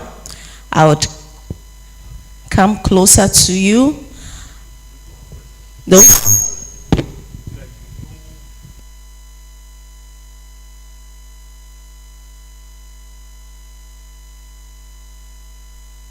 would like for you to raise your hands. For all those who have questions, kindly raise your hands. We'll come to you and number you, and then we will take the questions from there. Yeah. Okay. All right.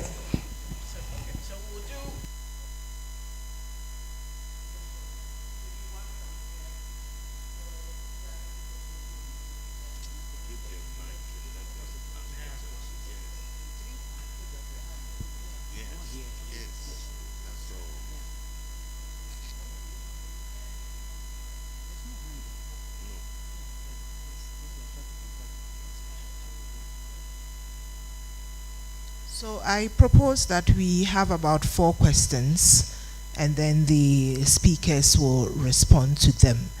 Let's make our questions brief.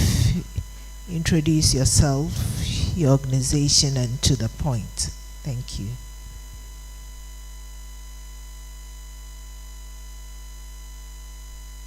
Thank you. Good morning. Good afternoon to you all. I'm happy to be here. I've learned a lot. Thank you, keynote speakers, for such insightful presentations. I have 2 questions. One to Mr. Ostengame. I noted that there are, in your topic, you were supposed to touch on discretionary powers. I would be happy if you can outline a few of them and help us as administrators in our work, some of such discretionary powers that we may have to avert our minds to. The second question goes to the lawyer who spoke about land. It's a whole murky area. Some of us, we just want to be laid back and see what it unfolds. But you have outlined so many things that we need to take into recognition. Please, 3 or so key things that we should look out for. Because this land guard issue, for instance, you would go and report them, and the same police people who you would report to, they are allies of these land guards. And so I don't really know what it is. And some of this information, getting it becomes a bit difficult. Because you can go to sites, speak to some people, and they are allies. They could be fronting for other people. So what can we do? Thank you. Okay, so we take...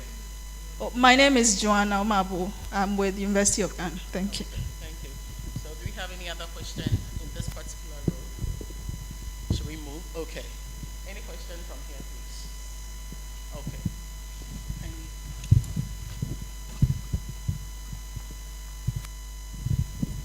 My name is Safia from Council for Scientific and Industrial Research. I also have 2 concerns. My first goes to the third speaker. When a meeting is not properly convened, when a quorum is not established, I understand you can start off by referring to such a meeting as a discussion. Along the line, when a quorum is established, it is moved by a member for it to be adopted and seconded. And if the meeting finishes without a quorum being established, decisions taken are not binding. I would like to take your opinion on that. And I also have a question for the first speaker.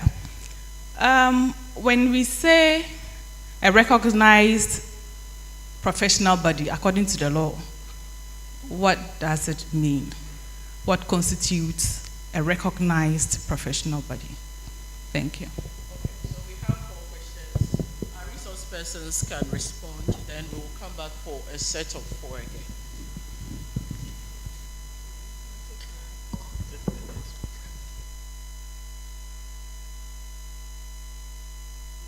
Two more.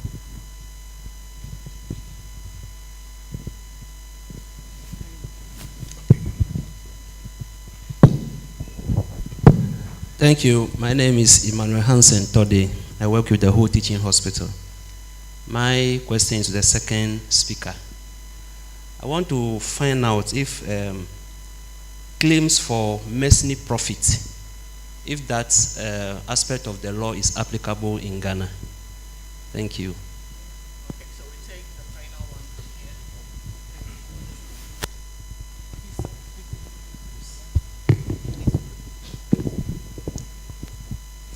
here. Sorry, claims for what?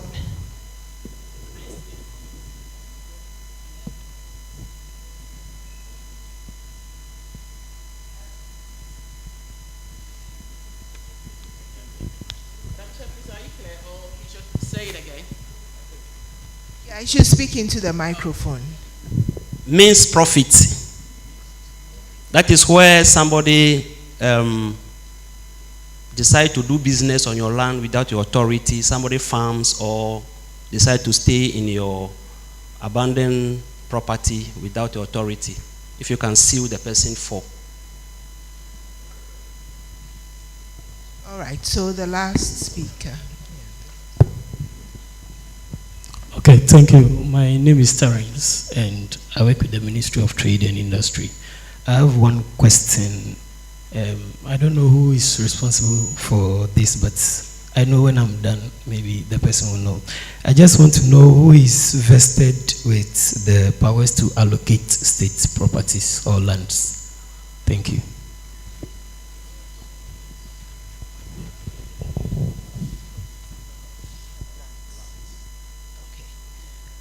All right. So now our speakers will respond, and I would request that they case the questions. So you keep it short and sweet. Who is going first? Oh, I don't know.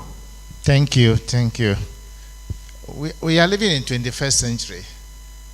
So going back to the 17th century, where you are overly making discretionary things, can become problematic for you. I talk about the 5 eyes, so that tell you we're talking about inclusion. And so in this age and time, inclusivity is very key in everything that we do, where it's very specific, like Uncle Sam spoke about.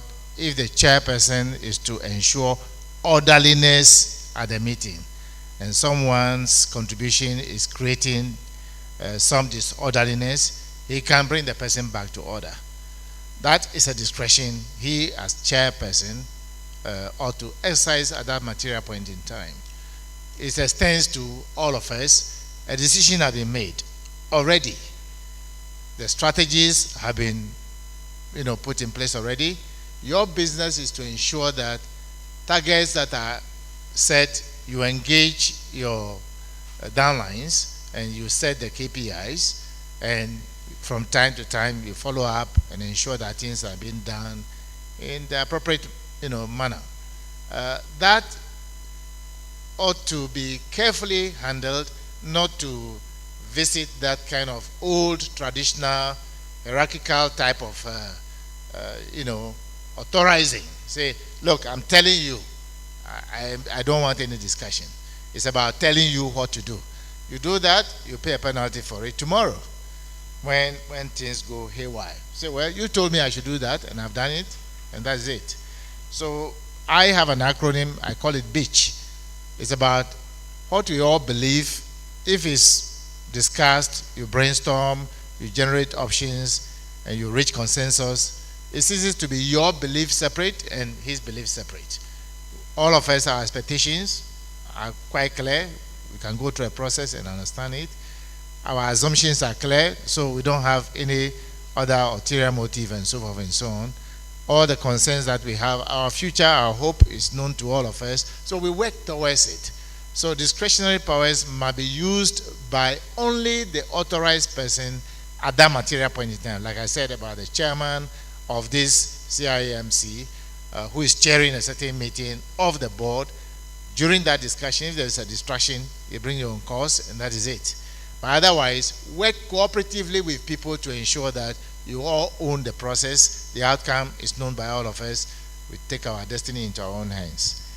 That's how I see it. The question of body,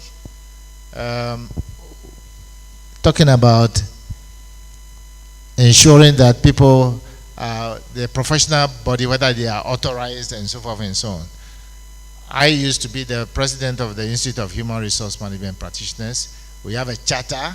It's an authorized body. This body, Chartered Institute of Administrators, you are a body, corporate, and you are chartered as well. And so you are authorized to do what is in the law or what guidance that you have. Your board has certain prescriptions for you. You are to follow these principles, and that is it. These are authorized bodies. You can register a body that is loosely registered, even though legally registered. You may not be chartered and therefore not authorized to do certain aspects of that kind of thing. That's a different ballgame altogether. Like this body, until it got the charter authorization, you were existing. I attended these meetings long those days with Uncle Sam, when many of you, some people were not even born. So I think that's how loosely it was until the charter came and the prescribed things in the charter is being followed. So authorization is in diverse ways. Fortunately, we have Uncle Sam and my sister here. They are lawyers. Maybe they can add value to that. Thank you.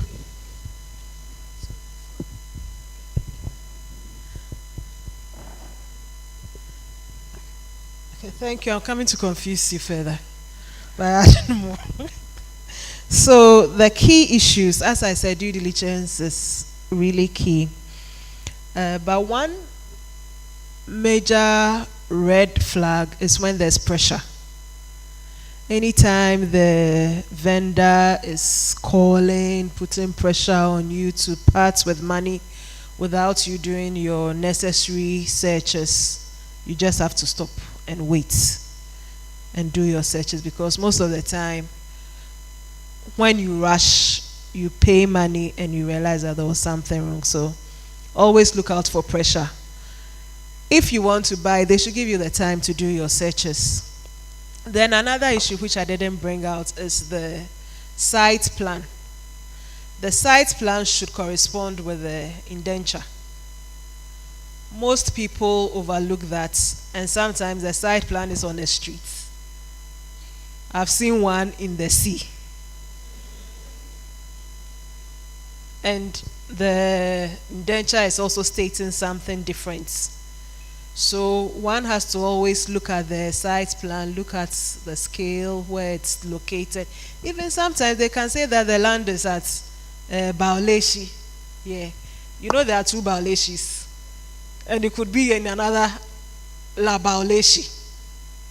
So one has to be very particular about whatever is written. Don't consider anything too technical. Ask questions to understand what is on the site plan, because that is actually your evidence of your land. if the site plan doesn't correspond with your indenture, you are in trouble. Then the mean profiteers, it's you can sue for mean profits in Ghana. However, there is also the issue of adverse possession. If you allow somebody to be on your land without stopping the person, and they are there till 12 years, you don't have any power to recover your property again. And we see them all over the place. Maybe the person you've acquired some land and you don't have money to develop it immediately, and you see that somebody goes on the land, so they want their daily bread, let them be on it, and they are there. Or some, maybe you've even traveled outside the country, you hear that people are there, you think that maybe it's a way of securing your land for you. After 12 years, you can't recover your possession. So that's one thing we should also consider. The empower to deal with state land is the Lands Commission.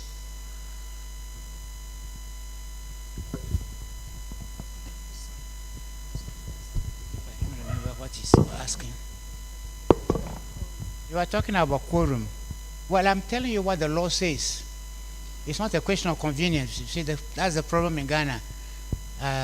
Something happened, it's all right, okay, there is no quorum, so let's just converse. And then you converse, then somebody come back and say, oh, now there is a quorum. Well, the question is that those who you have given notice to for the meeting, what is their impression of what has happened? So I'm telling you that the law says that if there is no quorum, in fact, some of the companies or some of the organizations will even have it in black and white to say that if after 10 minutes or 15 minutes there is no quorum, the meeting is automatically adjourned. This is just part of the order that I'm telling you about. I say there is order, that the rules are meant for order. I think of the second question, wasn't it? Is that all? Or you have another one? It has been addressed all right. Okay, no problem. Thank you. Okay. You can take two more questions if there are. There's one hand here. Okay, so there is one here. We'll pick the one here, then we'll come over there. Okay, I'll allow that. Thank you, Madam Chair. I'm Godwin Anieku, Ghana Revenue Authority. Talking about, my colleague asked of what makes an institution a recognized professional body. Now, the training we've received from CIMC is to enable us deploy the skills to the benefit of the work we do. But the truth is that when they are aligning professional bodies for the purpose of professional allowance, CIAMC is not included. Yet, we want to believe that it is a professional body. What can management do to ensure that the training we are so deploying in our various institutions, we duly qualify for this professional allowance that our colleagues from ICAG, CIT, and so forth get? My second question have to do with rent. Madam Chair, you will agree with me that most of our income is channeled through the payment of rent, which is tied to the issue of, land or landed property issues. Landlords are demanding excessive yearly advances and so forth. I would love the Speaker on landed property to touch on how, or the way forward, what is the legal front on the land lawyers doing to make sure that there is relief to employees, especially in Greater Accra, who are working just to pay landlords in Accra. Madam Speaker, I would want to find out if there is any other question here before we move to that particular side. Yeah, because we were here before. The chair controls the meeting. Yes, That's what we are please. doing here. Okay.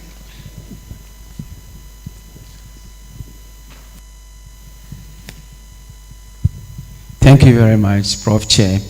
My name is Hammond Oponkwatin. I am from the University of Environment and Sustainable Development. My question goes to Lawyer Brown Eisen. In your presentation, I gathered that if, for example, a man has a landed property and he wants to sell, he needs the consent of a spouse. And I'm asking, in a married man, thank you. So in an environment where I live in a polygamous relationship where I have 2 wives or more, which of these legally married women gives consent? And in an instance where, thank you. Madam Chair, do we take more? Yes, let's take 2 more and that will be it. Oh, okay. 2 more. 2 more. Okay. So there are 2 hands up there. We will remain there. Take the 2 from there. Okay.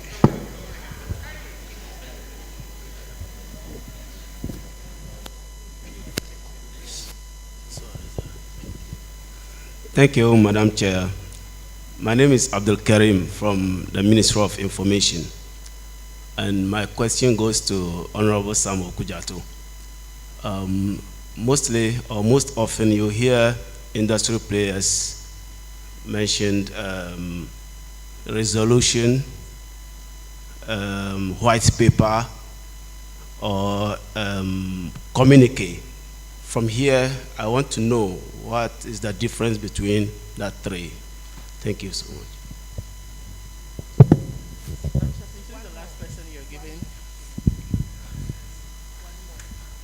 Okay. There's no. I saw another hand in that corner. Here. Is it here? Okay. Yes. Okay. Yeah. Thank you very much. I wanted to ask if you could let us know the legality or otherwise of the quotation of especially rent in Ghana in foreign currency. Thank you. Can we know who you are, please? Sorry, I'm Sweetie Sowa, the Acting Executive Director of Legal Aid Commission.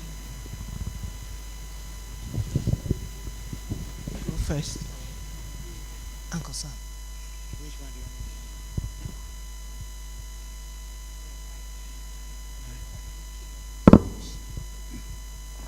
A white paper is not a resolution. That's one. Normally when a government sets up a committee to take a decision and they take the decision, the government looks at that decision that has been made by that group, and out of it, it decides what it intends to do.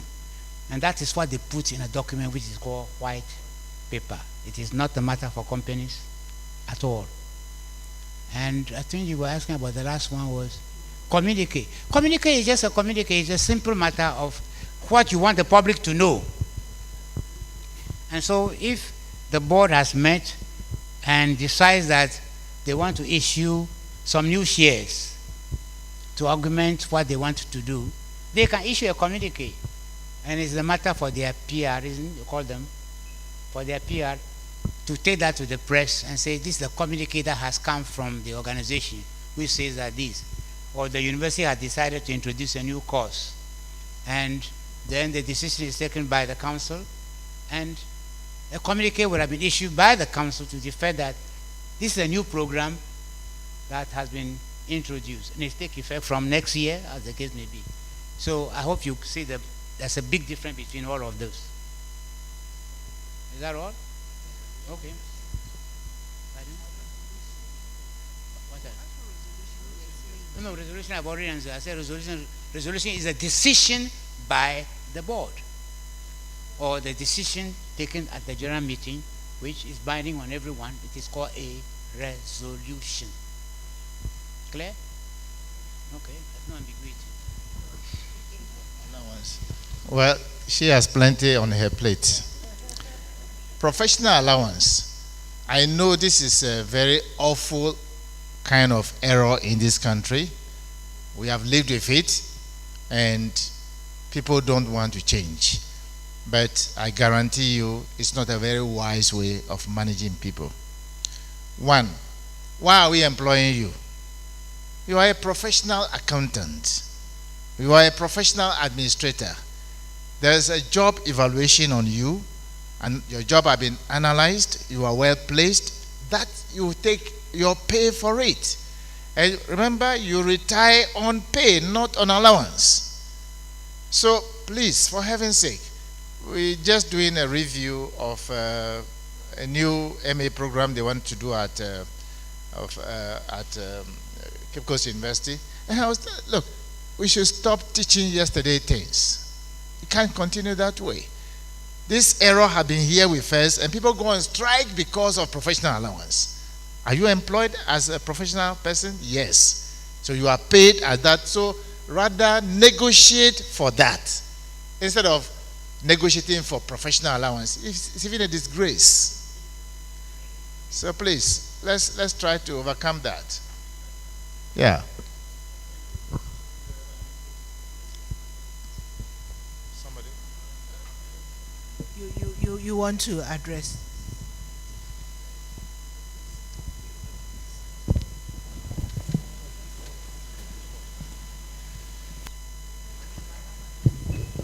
Thank you, Madam Chair. My name is Nana Kwesi Ejikumjamna. I think the gentleman's question, I agree with my senior brother Austin clearly on this whole nonsense of, excuse me, sorry for saying that. I apologize.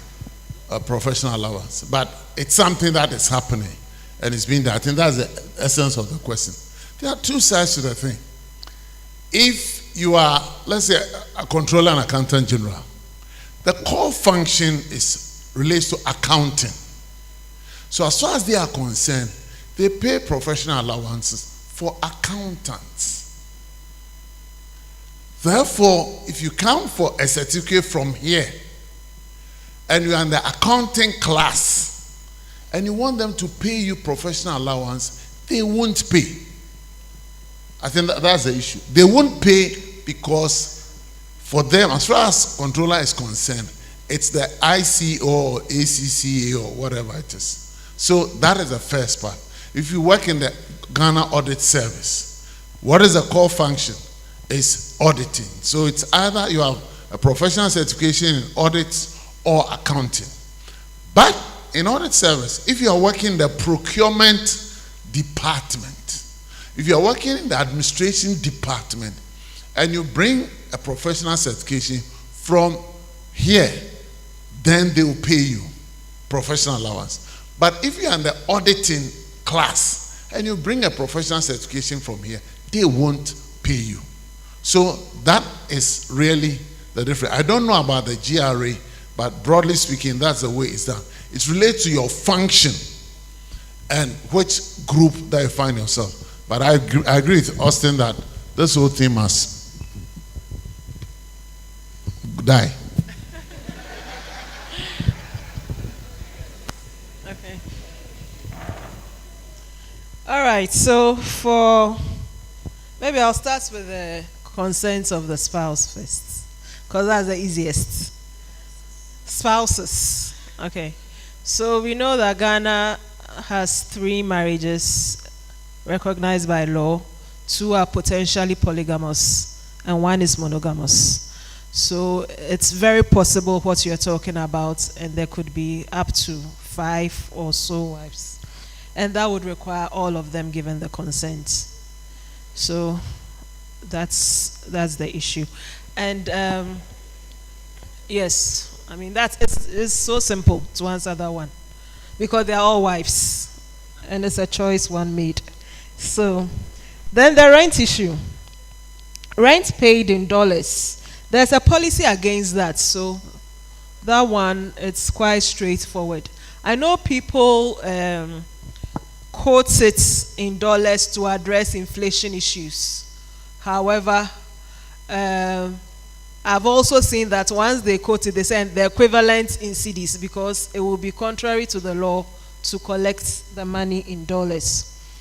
and whether there's anything to do with the high rent costs. So this is just my view. I think it's a demand and supply issue. And there's no law yet dealing with rents. And you see, some countries have tried to address this, although they have those high rent costs, by having social remedies, like council flats, like low-income houses. We started the low-income properties. We don't know whether one is occupied by, I really don't know. But it didn't work as far as we know. So these are some of the support systems governments can put in place to support people who can't afford, especially Accra is a very expensive place. I mean, it's universally known that Accra is expensive. But I think the demand and supply issue makes it difficult to regulate the income, the rents. There's also this article, I think Article 21 or so of the Maputo Protocol, that's the AU protocol on women, for women. And it actually states that women should be given accommodation. The state should ensure that women are given accommodation. But who is going to really push for that? Even states or government workers, and of course government workers, some of them are given accommodation, but not all. The law is saying that, or the convention is saying that it should, but we also have to come to terms that we are a poor country. That is the reality of the situation, although we live beyond our means. We are a poor country, so it's a gradual thing. That's, as I said, this is my personal view of the issue. I think it would take us some time to get to that point. But right now, there's no law regulating payment of rents. And so is the demand and supply that would be hiking things, which is unfair. So maybe the only way is for some law to regulate it. I remember the previous Rent Act didn't allow rent to be paid for more than, I think, 2 years, 6 months, and it never worked. Maybe never, not never, but it didn't work. I don't know if it's worked in some, areas. So it's still the demand and supply issue. Thank you.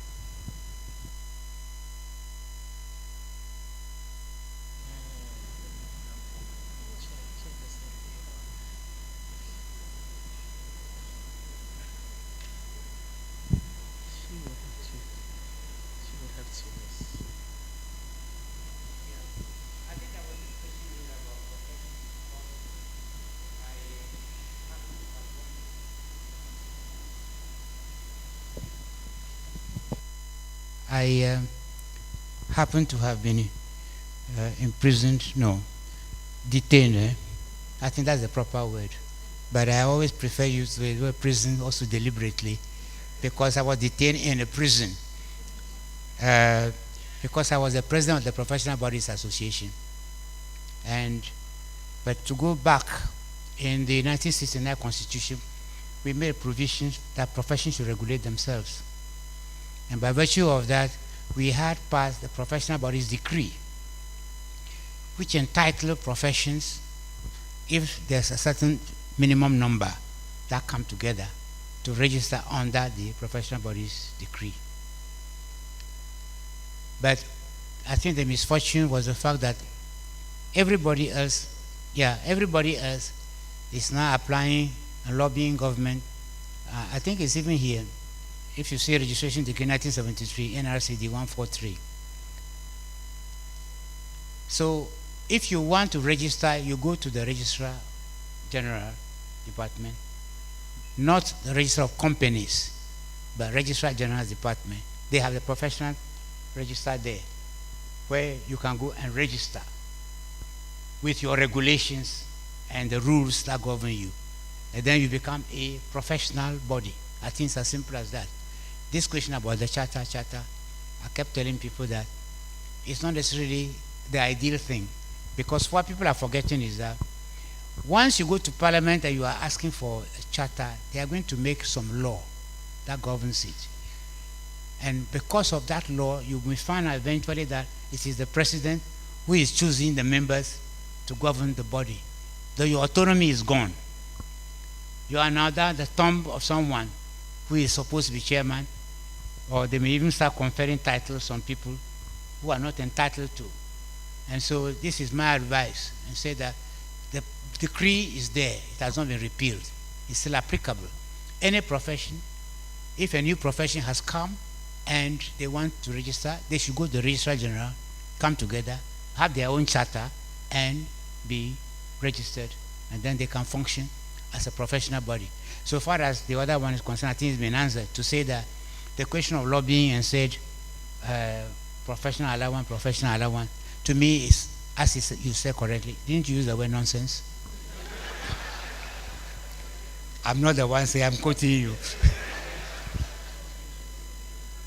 So I say, let's just accept the situation that you can be a vigorous, important professional group, you understand, provided you organize yourselves well and the public appreciates the knowledge that you gain, not just because of some certificate somebody gives you, but the knowledge that you gain, the knowledge that you exert. That is the only way out. Because the first institution, like the Institute of Chartered Accountants and the rest of them, came about because they came from England, where the Chartered Institute of Accountants was. So they formed themselves, but they realized that people don't have to go to England to go and study. And that is why they set it up here, and then lobby government to give them a charter. If I tell you that there is no law, for example, let's say you are a barrister, are you not? You're a member of the Ghana Bar Association. Ghana Bar Association is not, there's no act of parliament you're going to talk about Ghana Bar Association. There's no act of parliament to that effect. Yes. And we find some silly young lawyers who get up and they say they're going to form another bar association. I was laughing at them. I said, you're not even supposed to have more than one profession dealing with the same subject. So where do they get that idea from? So I'm waiting for them. Maybe they're waiting for me to die, then they will do it.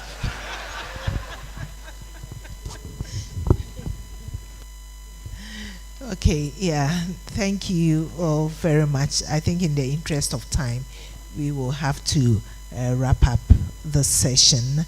But before I hand over to the MCs, as chair of this session, I'd like to expunge the N-word which has been used and quoted from our records. Thank you.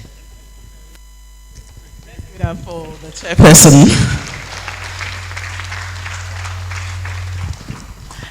A very interesting session it was. At this juncture, I would invite the Chief Executive Officer of CIMC, in the person of Mr. Samuel Mausi Asafo, to help us with the awarding of some citations to very distinguished personalities. Let's welcome him with a round of applause, please.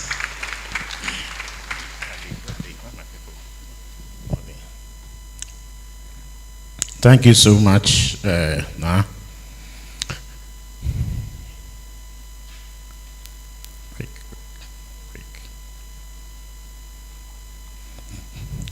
Thank you once again. We've come to another important part of this program. We are going to do it very swiftly.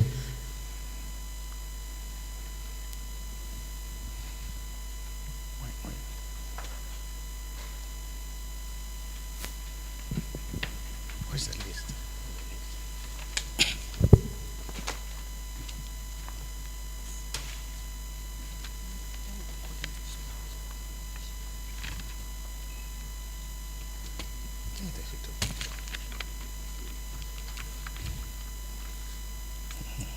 Okay.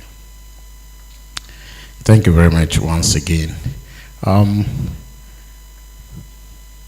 Chairperson, ladies and gentlemen, today marks the 5th conference that we're holding since we started in 2019. There have been a number of personalities who have held high this program through facilitation and playing various roles, including chair. CIMC is one body that appreciates very much anything that you do or any contribution you make towards the furtherance of the profession.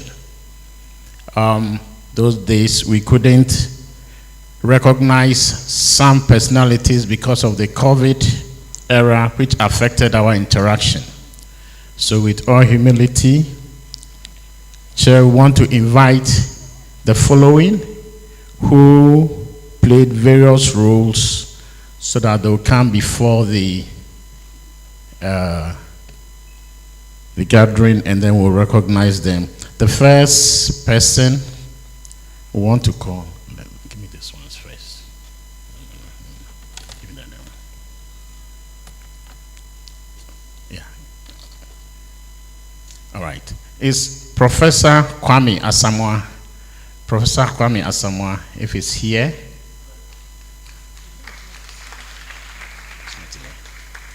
I should check.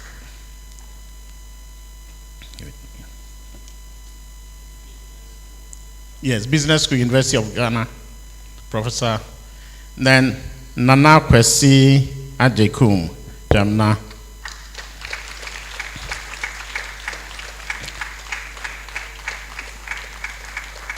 Nana was the speaker for the 2022 Admin Professional Conference and also chaired the 2021 Admin Conference. And CIMC present this as a symbol of appreciation to you. I want to invite the chair and then our board chair to help us make this, give this appreciation.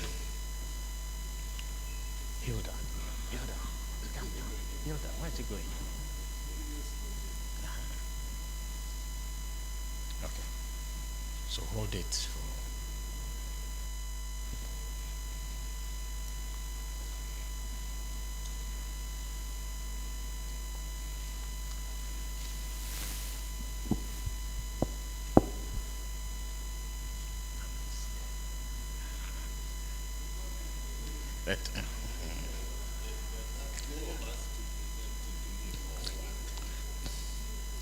you present and then you shake.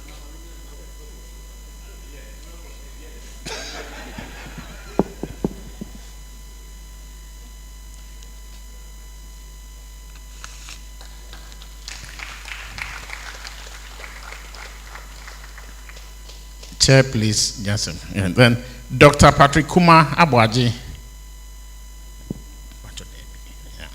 Dr. Patrick Kuma Abwaji. Professor Kwesi Amponsatewia.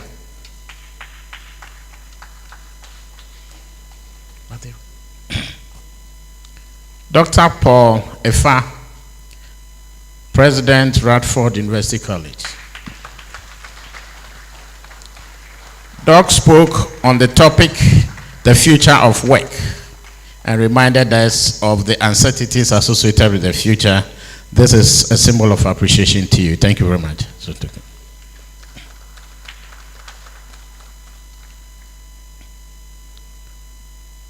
Dr. Mrs. Regina Jampo Vidoga.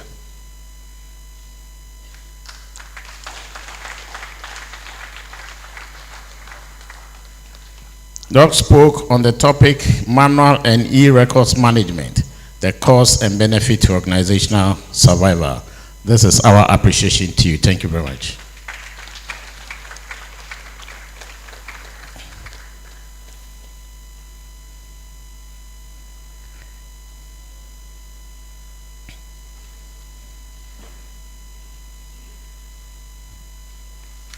Then Professor Margaret Ivy John, our own vice chair. He spoke on the issue difficult and critical conversations.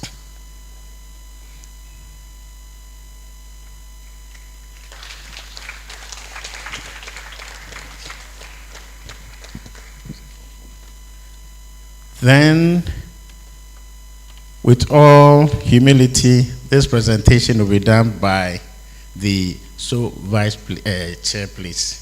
You may take your seat. No, chair, please, you. To our facilitators for this, the fifth occasion, we have lawyer Sam Okujetu, our fellow.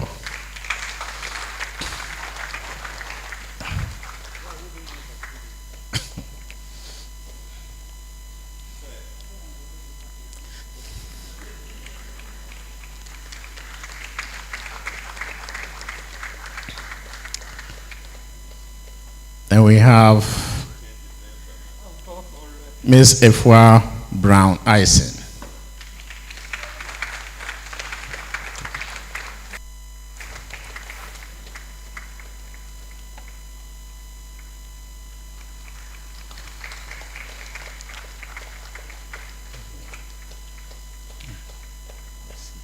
Then we have Mr. Austin Akufu Game.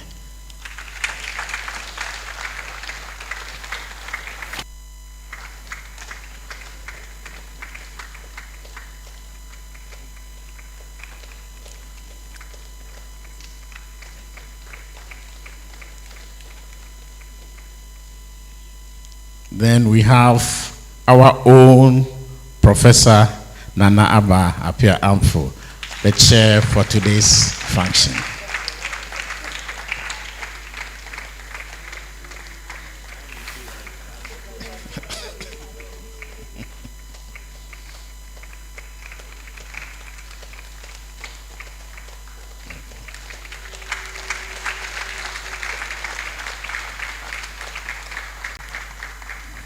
Thank you so very much. Okay, so chair, please, you may take your seat. Right. Okay. So that's it. MC.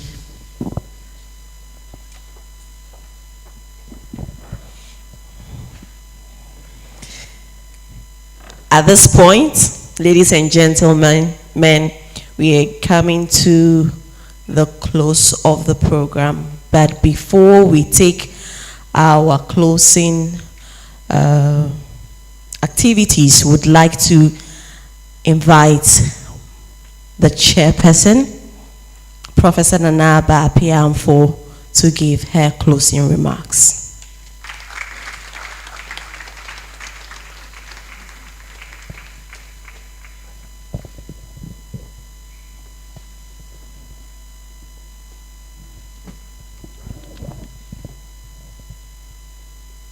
Thank you, Madam Co-MC. Good afternoon, participants, once again. It's been a whole morning into the afternoon, but I believe that it's been a good learning session for us all. At least it has been for me. After these brilliant sessions from speakers, very experienced speakers.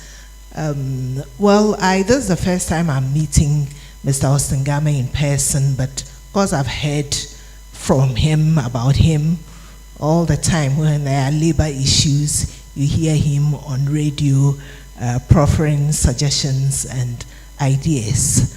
And Honorable Sam Okujetu, he is my very good friend. I hear from him all the time. And these are very experienced people. Efua definitely is much younger, but we can see that she was a very good match for our very experienced speakers.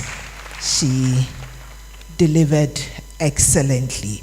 So as we come to a close, just to share with you some few key points that I took. I will not attempt to even give a summary of what they told us. So for the first talk from Mr. Austin Game on discretionary powers, duty imposed, the law, and the administrator. For me, but Mr. Austin Game, I think we know that all these professional allowances are really supplements for the meager salaries that our employer is paying us, and a smart way to avoid paying us good pensions and all of that. And really, it's something that we need to consistently fight till we get what is truly due us. But that's just by the way. The two key things I got from your talk was that there's a need for us to minimize discretionary powers. And so for me, what this means is that as organizations, as administrators, it's important for us to develop comprehensive policies with regard to all the issues that we have to relate with, so that when we have to make decisions, we don't struggle to do that. We are consistent. And even when we are not available and someone steps into our shoes, it's much easier for them to take decisions. And the other one was that as administrators, one of the key things we do is to manage human relations. We are mediators. We need to create a very cordial environment in our workplace so as to enhance productivity. Because when we have sour relations at the workplace, it doesn't augur well for productivity. Yes, and the next talk, which was on landed property procurement contract negotiation, I think that generated questions, and so you can see the interest. Well, due diligence, due diligence, due diligence. I'm not sure we can do more of that. It's extremely important that we do that.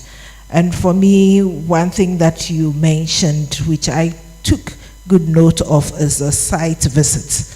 So right from the beginning, once you start the negotiations, you go to the site. In the middle of the negotiations, you go to the site. When you're at the end of it, you go to the site to make sure that, and of course, you do examine the documentation and do your comparison, so you don't end up with a land in the sea. I'm not sure that we have developed the technology yet to build in the sea. Then our last talk was by Honorable Sam Ukujeto, that is the law of meetings. Yes, number one, AOB is no business. So really, for AOB, we just want to raise some issues that we are thinking about, maybe for the next time, but definitely not for that particular meeting. And we cannot take substantive decisions based on AOB. And the second point that you mentioned, for me, you really just reiterated this for me, because when it comes to meetings, it's all about the chairman and the secretary. These are the two critical persons when it comes to meetings. As secretaries and also chair, but even for me, more importantly, secretaries, you need to be conversant with the regulations regarding the particular meeting that you are conducting, because you have to be a check on the chair. And if the chair is, going far afield, you gently prompt him or her as we were told. Let's not watch the chair to make decisions or to, follow certain procedures which are not legal or out of the regulations. You have to do your work. If the chair doesn't listen, that's another matter. But you have to do your work and even perhaps put it on record that you did your work. Those are the lessons for me. I don't know what lessons you took, but if you were being not a good student, playing on your phone and all of that, well, at least you have a summary to go home with. And so on that note, I would like to thank our speakers. For me, they delivered beyond expectations. Thank the organizers for bringing me in to be part of this family and to chair this occasion. I've enjoyed it. I have made some new friends. I have taken some lessons, and hopefully I should become a better administrator than I currently am. Thank you, and God bless you.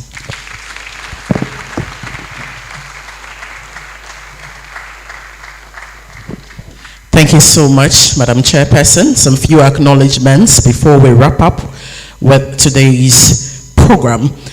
We have the Accra branch of CIAMC, those from Somanya.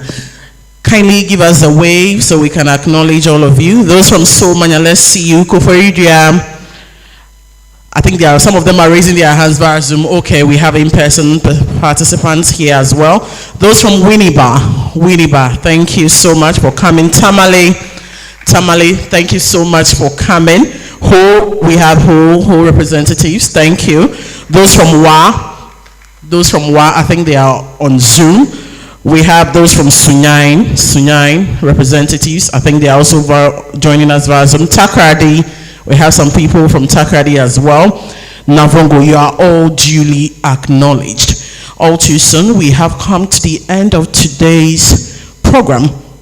At this juncture, I would invite one distinguished personality to help us with a vote of thanks. Ladies and gentlemen, help me welcome Dr. Hammond Kwarting to give us the vote of thanks.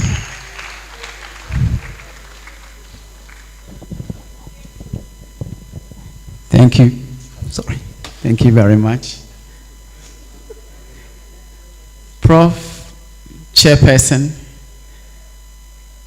Nana Ehunabubrim, the board chair, permit me to stand on the existing protocols to thank us. I think you agree with me that as administrators, we have a charge to learn something new every day. And we know that God has been good for us. Today we have learned a lot. So I want us to thank God for all the good things He has done for us, especially for the gift of life, and most importantly, all the things that God does for us that we take for granted. We thank God. Madam Chair, we want to thank you so much for the wonderful chairpersonship that you have provided. Your leadership has been very exceptional. You have seen us through by your guidance and chairpersonship to the end of this program. We acknowledge that. To our wonderful resource persons, today has been a wonderful day meeting these wonderful personalities that we have been seeing on television and learning from them first-hand. We want to salute you and say thank you very much for the CEO and the staff of CIAMC. You have done it again. You have always been on point for this wonderful organization that has given us the opportunity to learn. We want to say thank you. And to you, our honorable participants, without you, this program wouldn't have been successful. It is just for your presence that we have had a wonderful day. We want to thank you so much for coming, and God bless us all. Thank you. Thank you so much, Mr. Kwarting, for thanking us. Okay, so at this juncture, we would have a moment of reflection with our maker before we leave here. So let's have a 1 minute moment of reflection.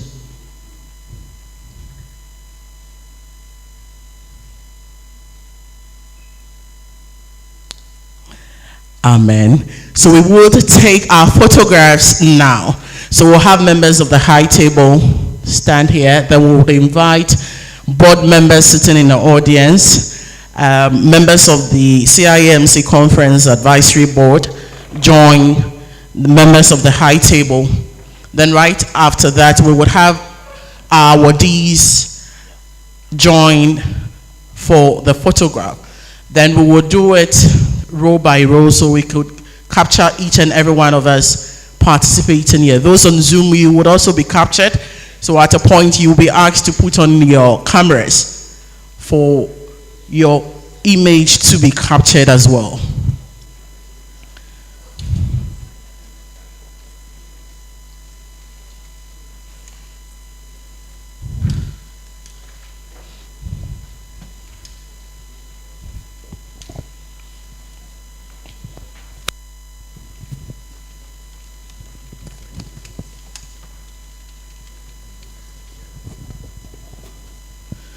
Okay, so we'll take members of the high table, then let's have our former board members and advisory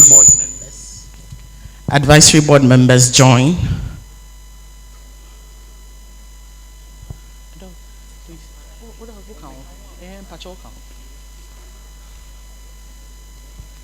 Photographers, are we okay? Official photographer, are we okay?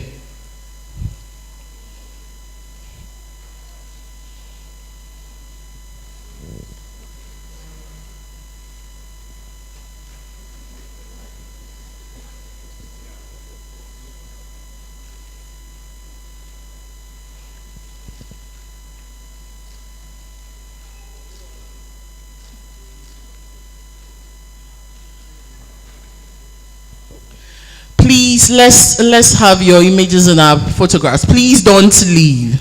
We would finish in a jiffy, please. We would finish in a jiffy. Shall we have those who received the citation joining members of the high table quickly so we take a photograph?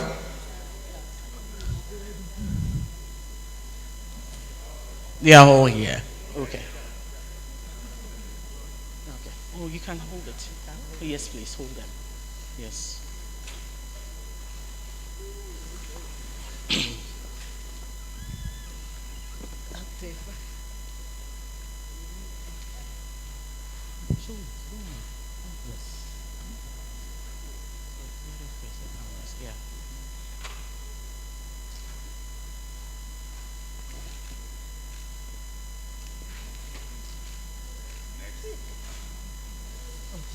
So please, those that let's go quickly.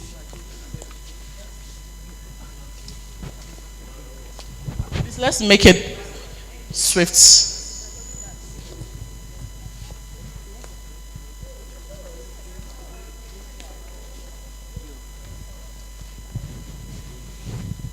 This side you can join, then we can make it swift. No, it's the side. Yes. Please come, let's join quickly. We should join. Right? Yes, please. No, you can wait. Yeah.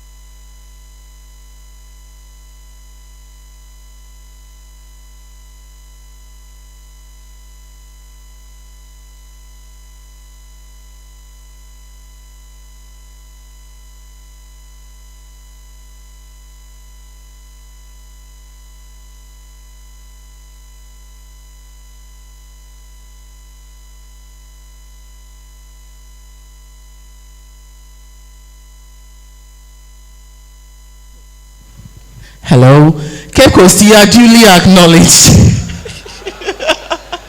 How could I have forgotten Cape Coast? Please, you are duly acknowledged. Yes, not at all.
Now you got a pen.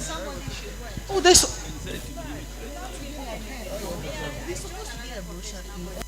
Is that a 10?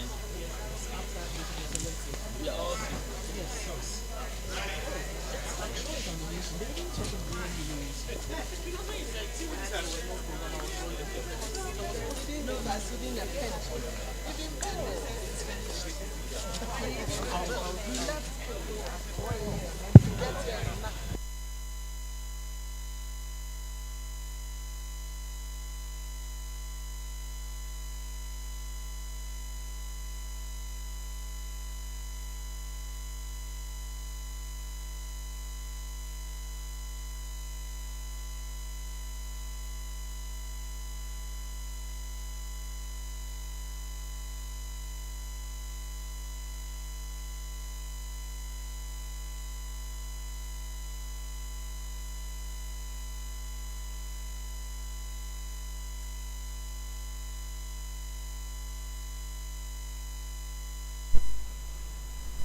Hello.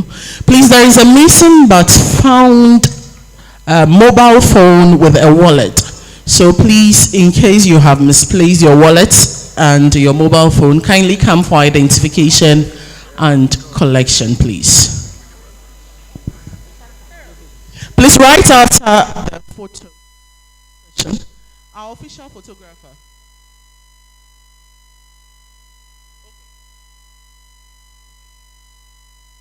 Is here. Please, right after the photo session, members of the high table, former board members, those who received the citation, you are kindly advised to go to the restaurant right behind this particular building. Please, you would be led there, so please, you have been properly catered for. So right after the photograph, please kindly go to the restaurant right behind this building. Are we done?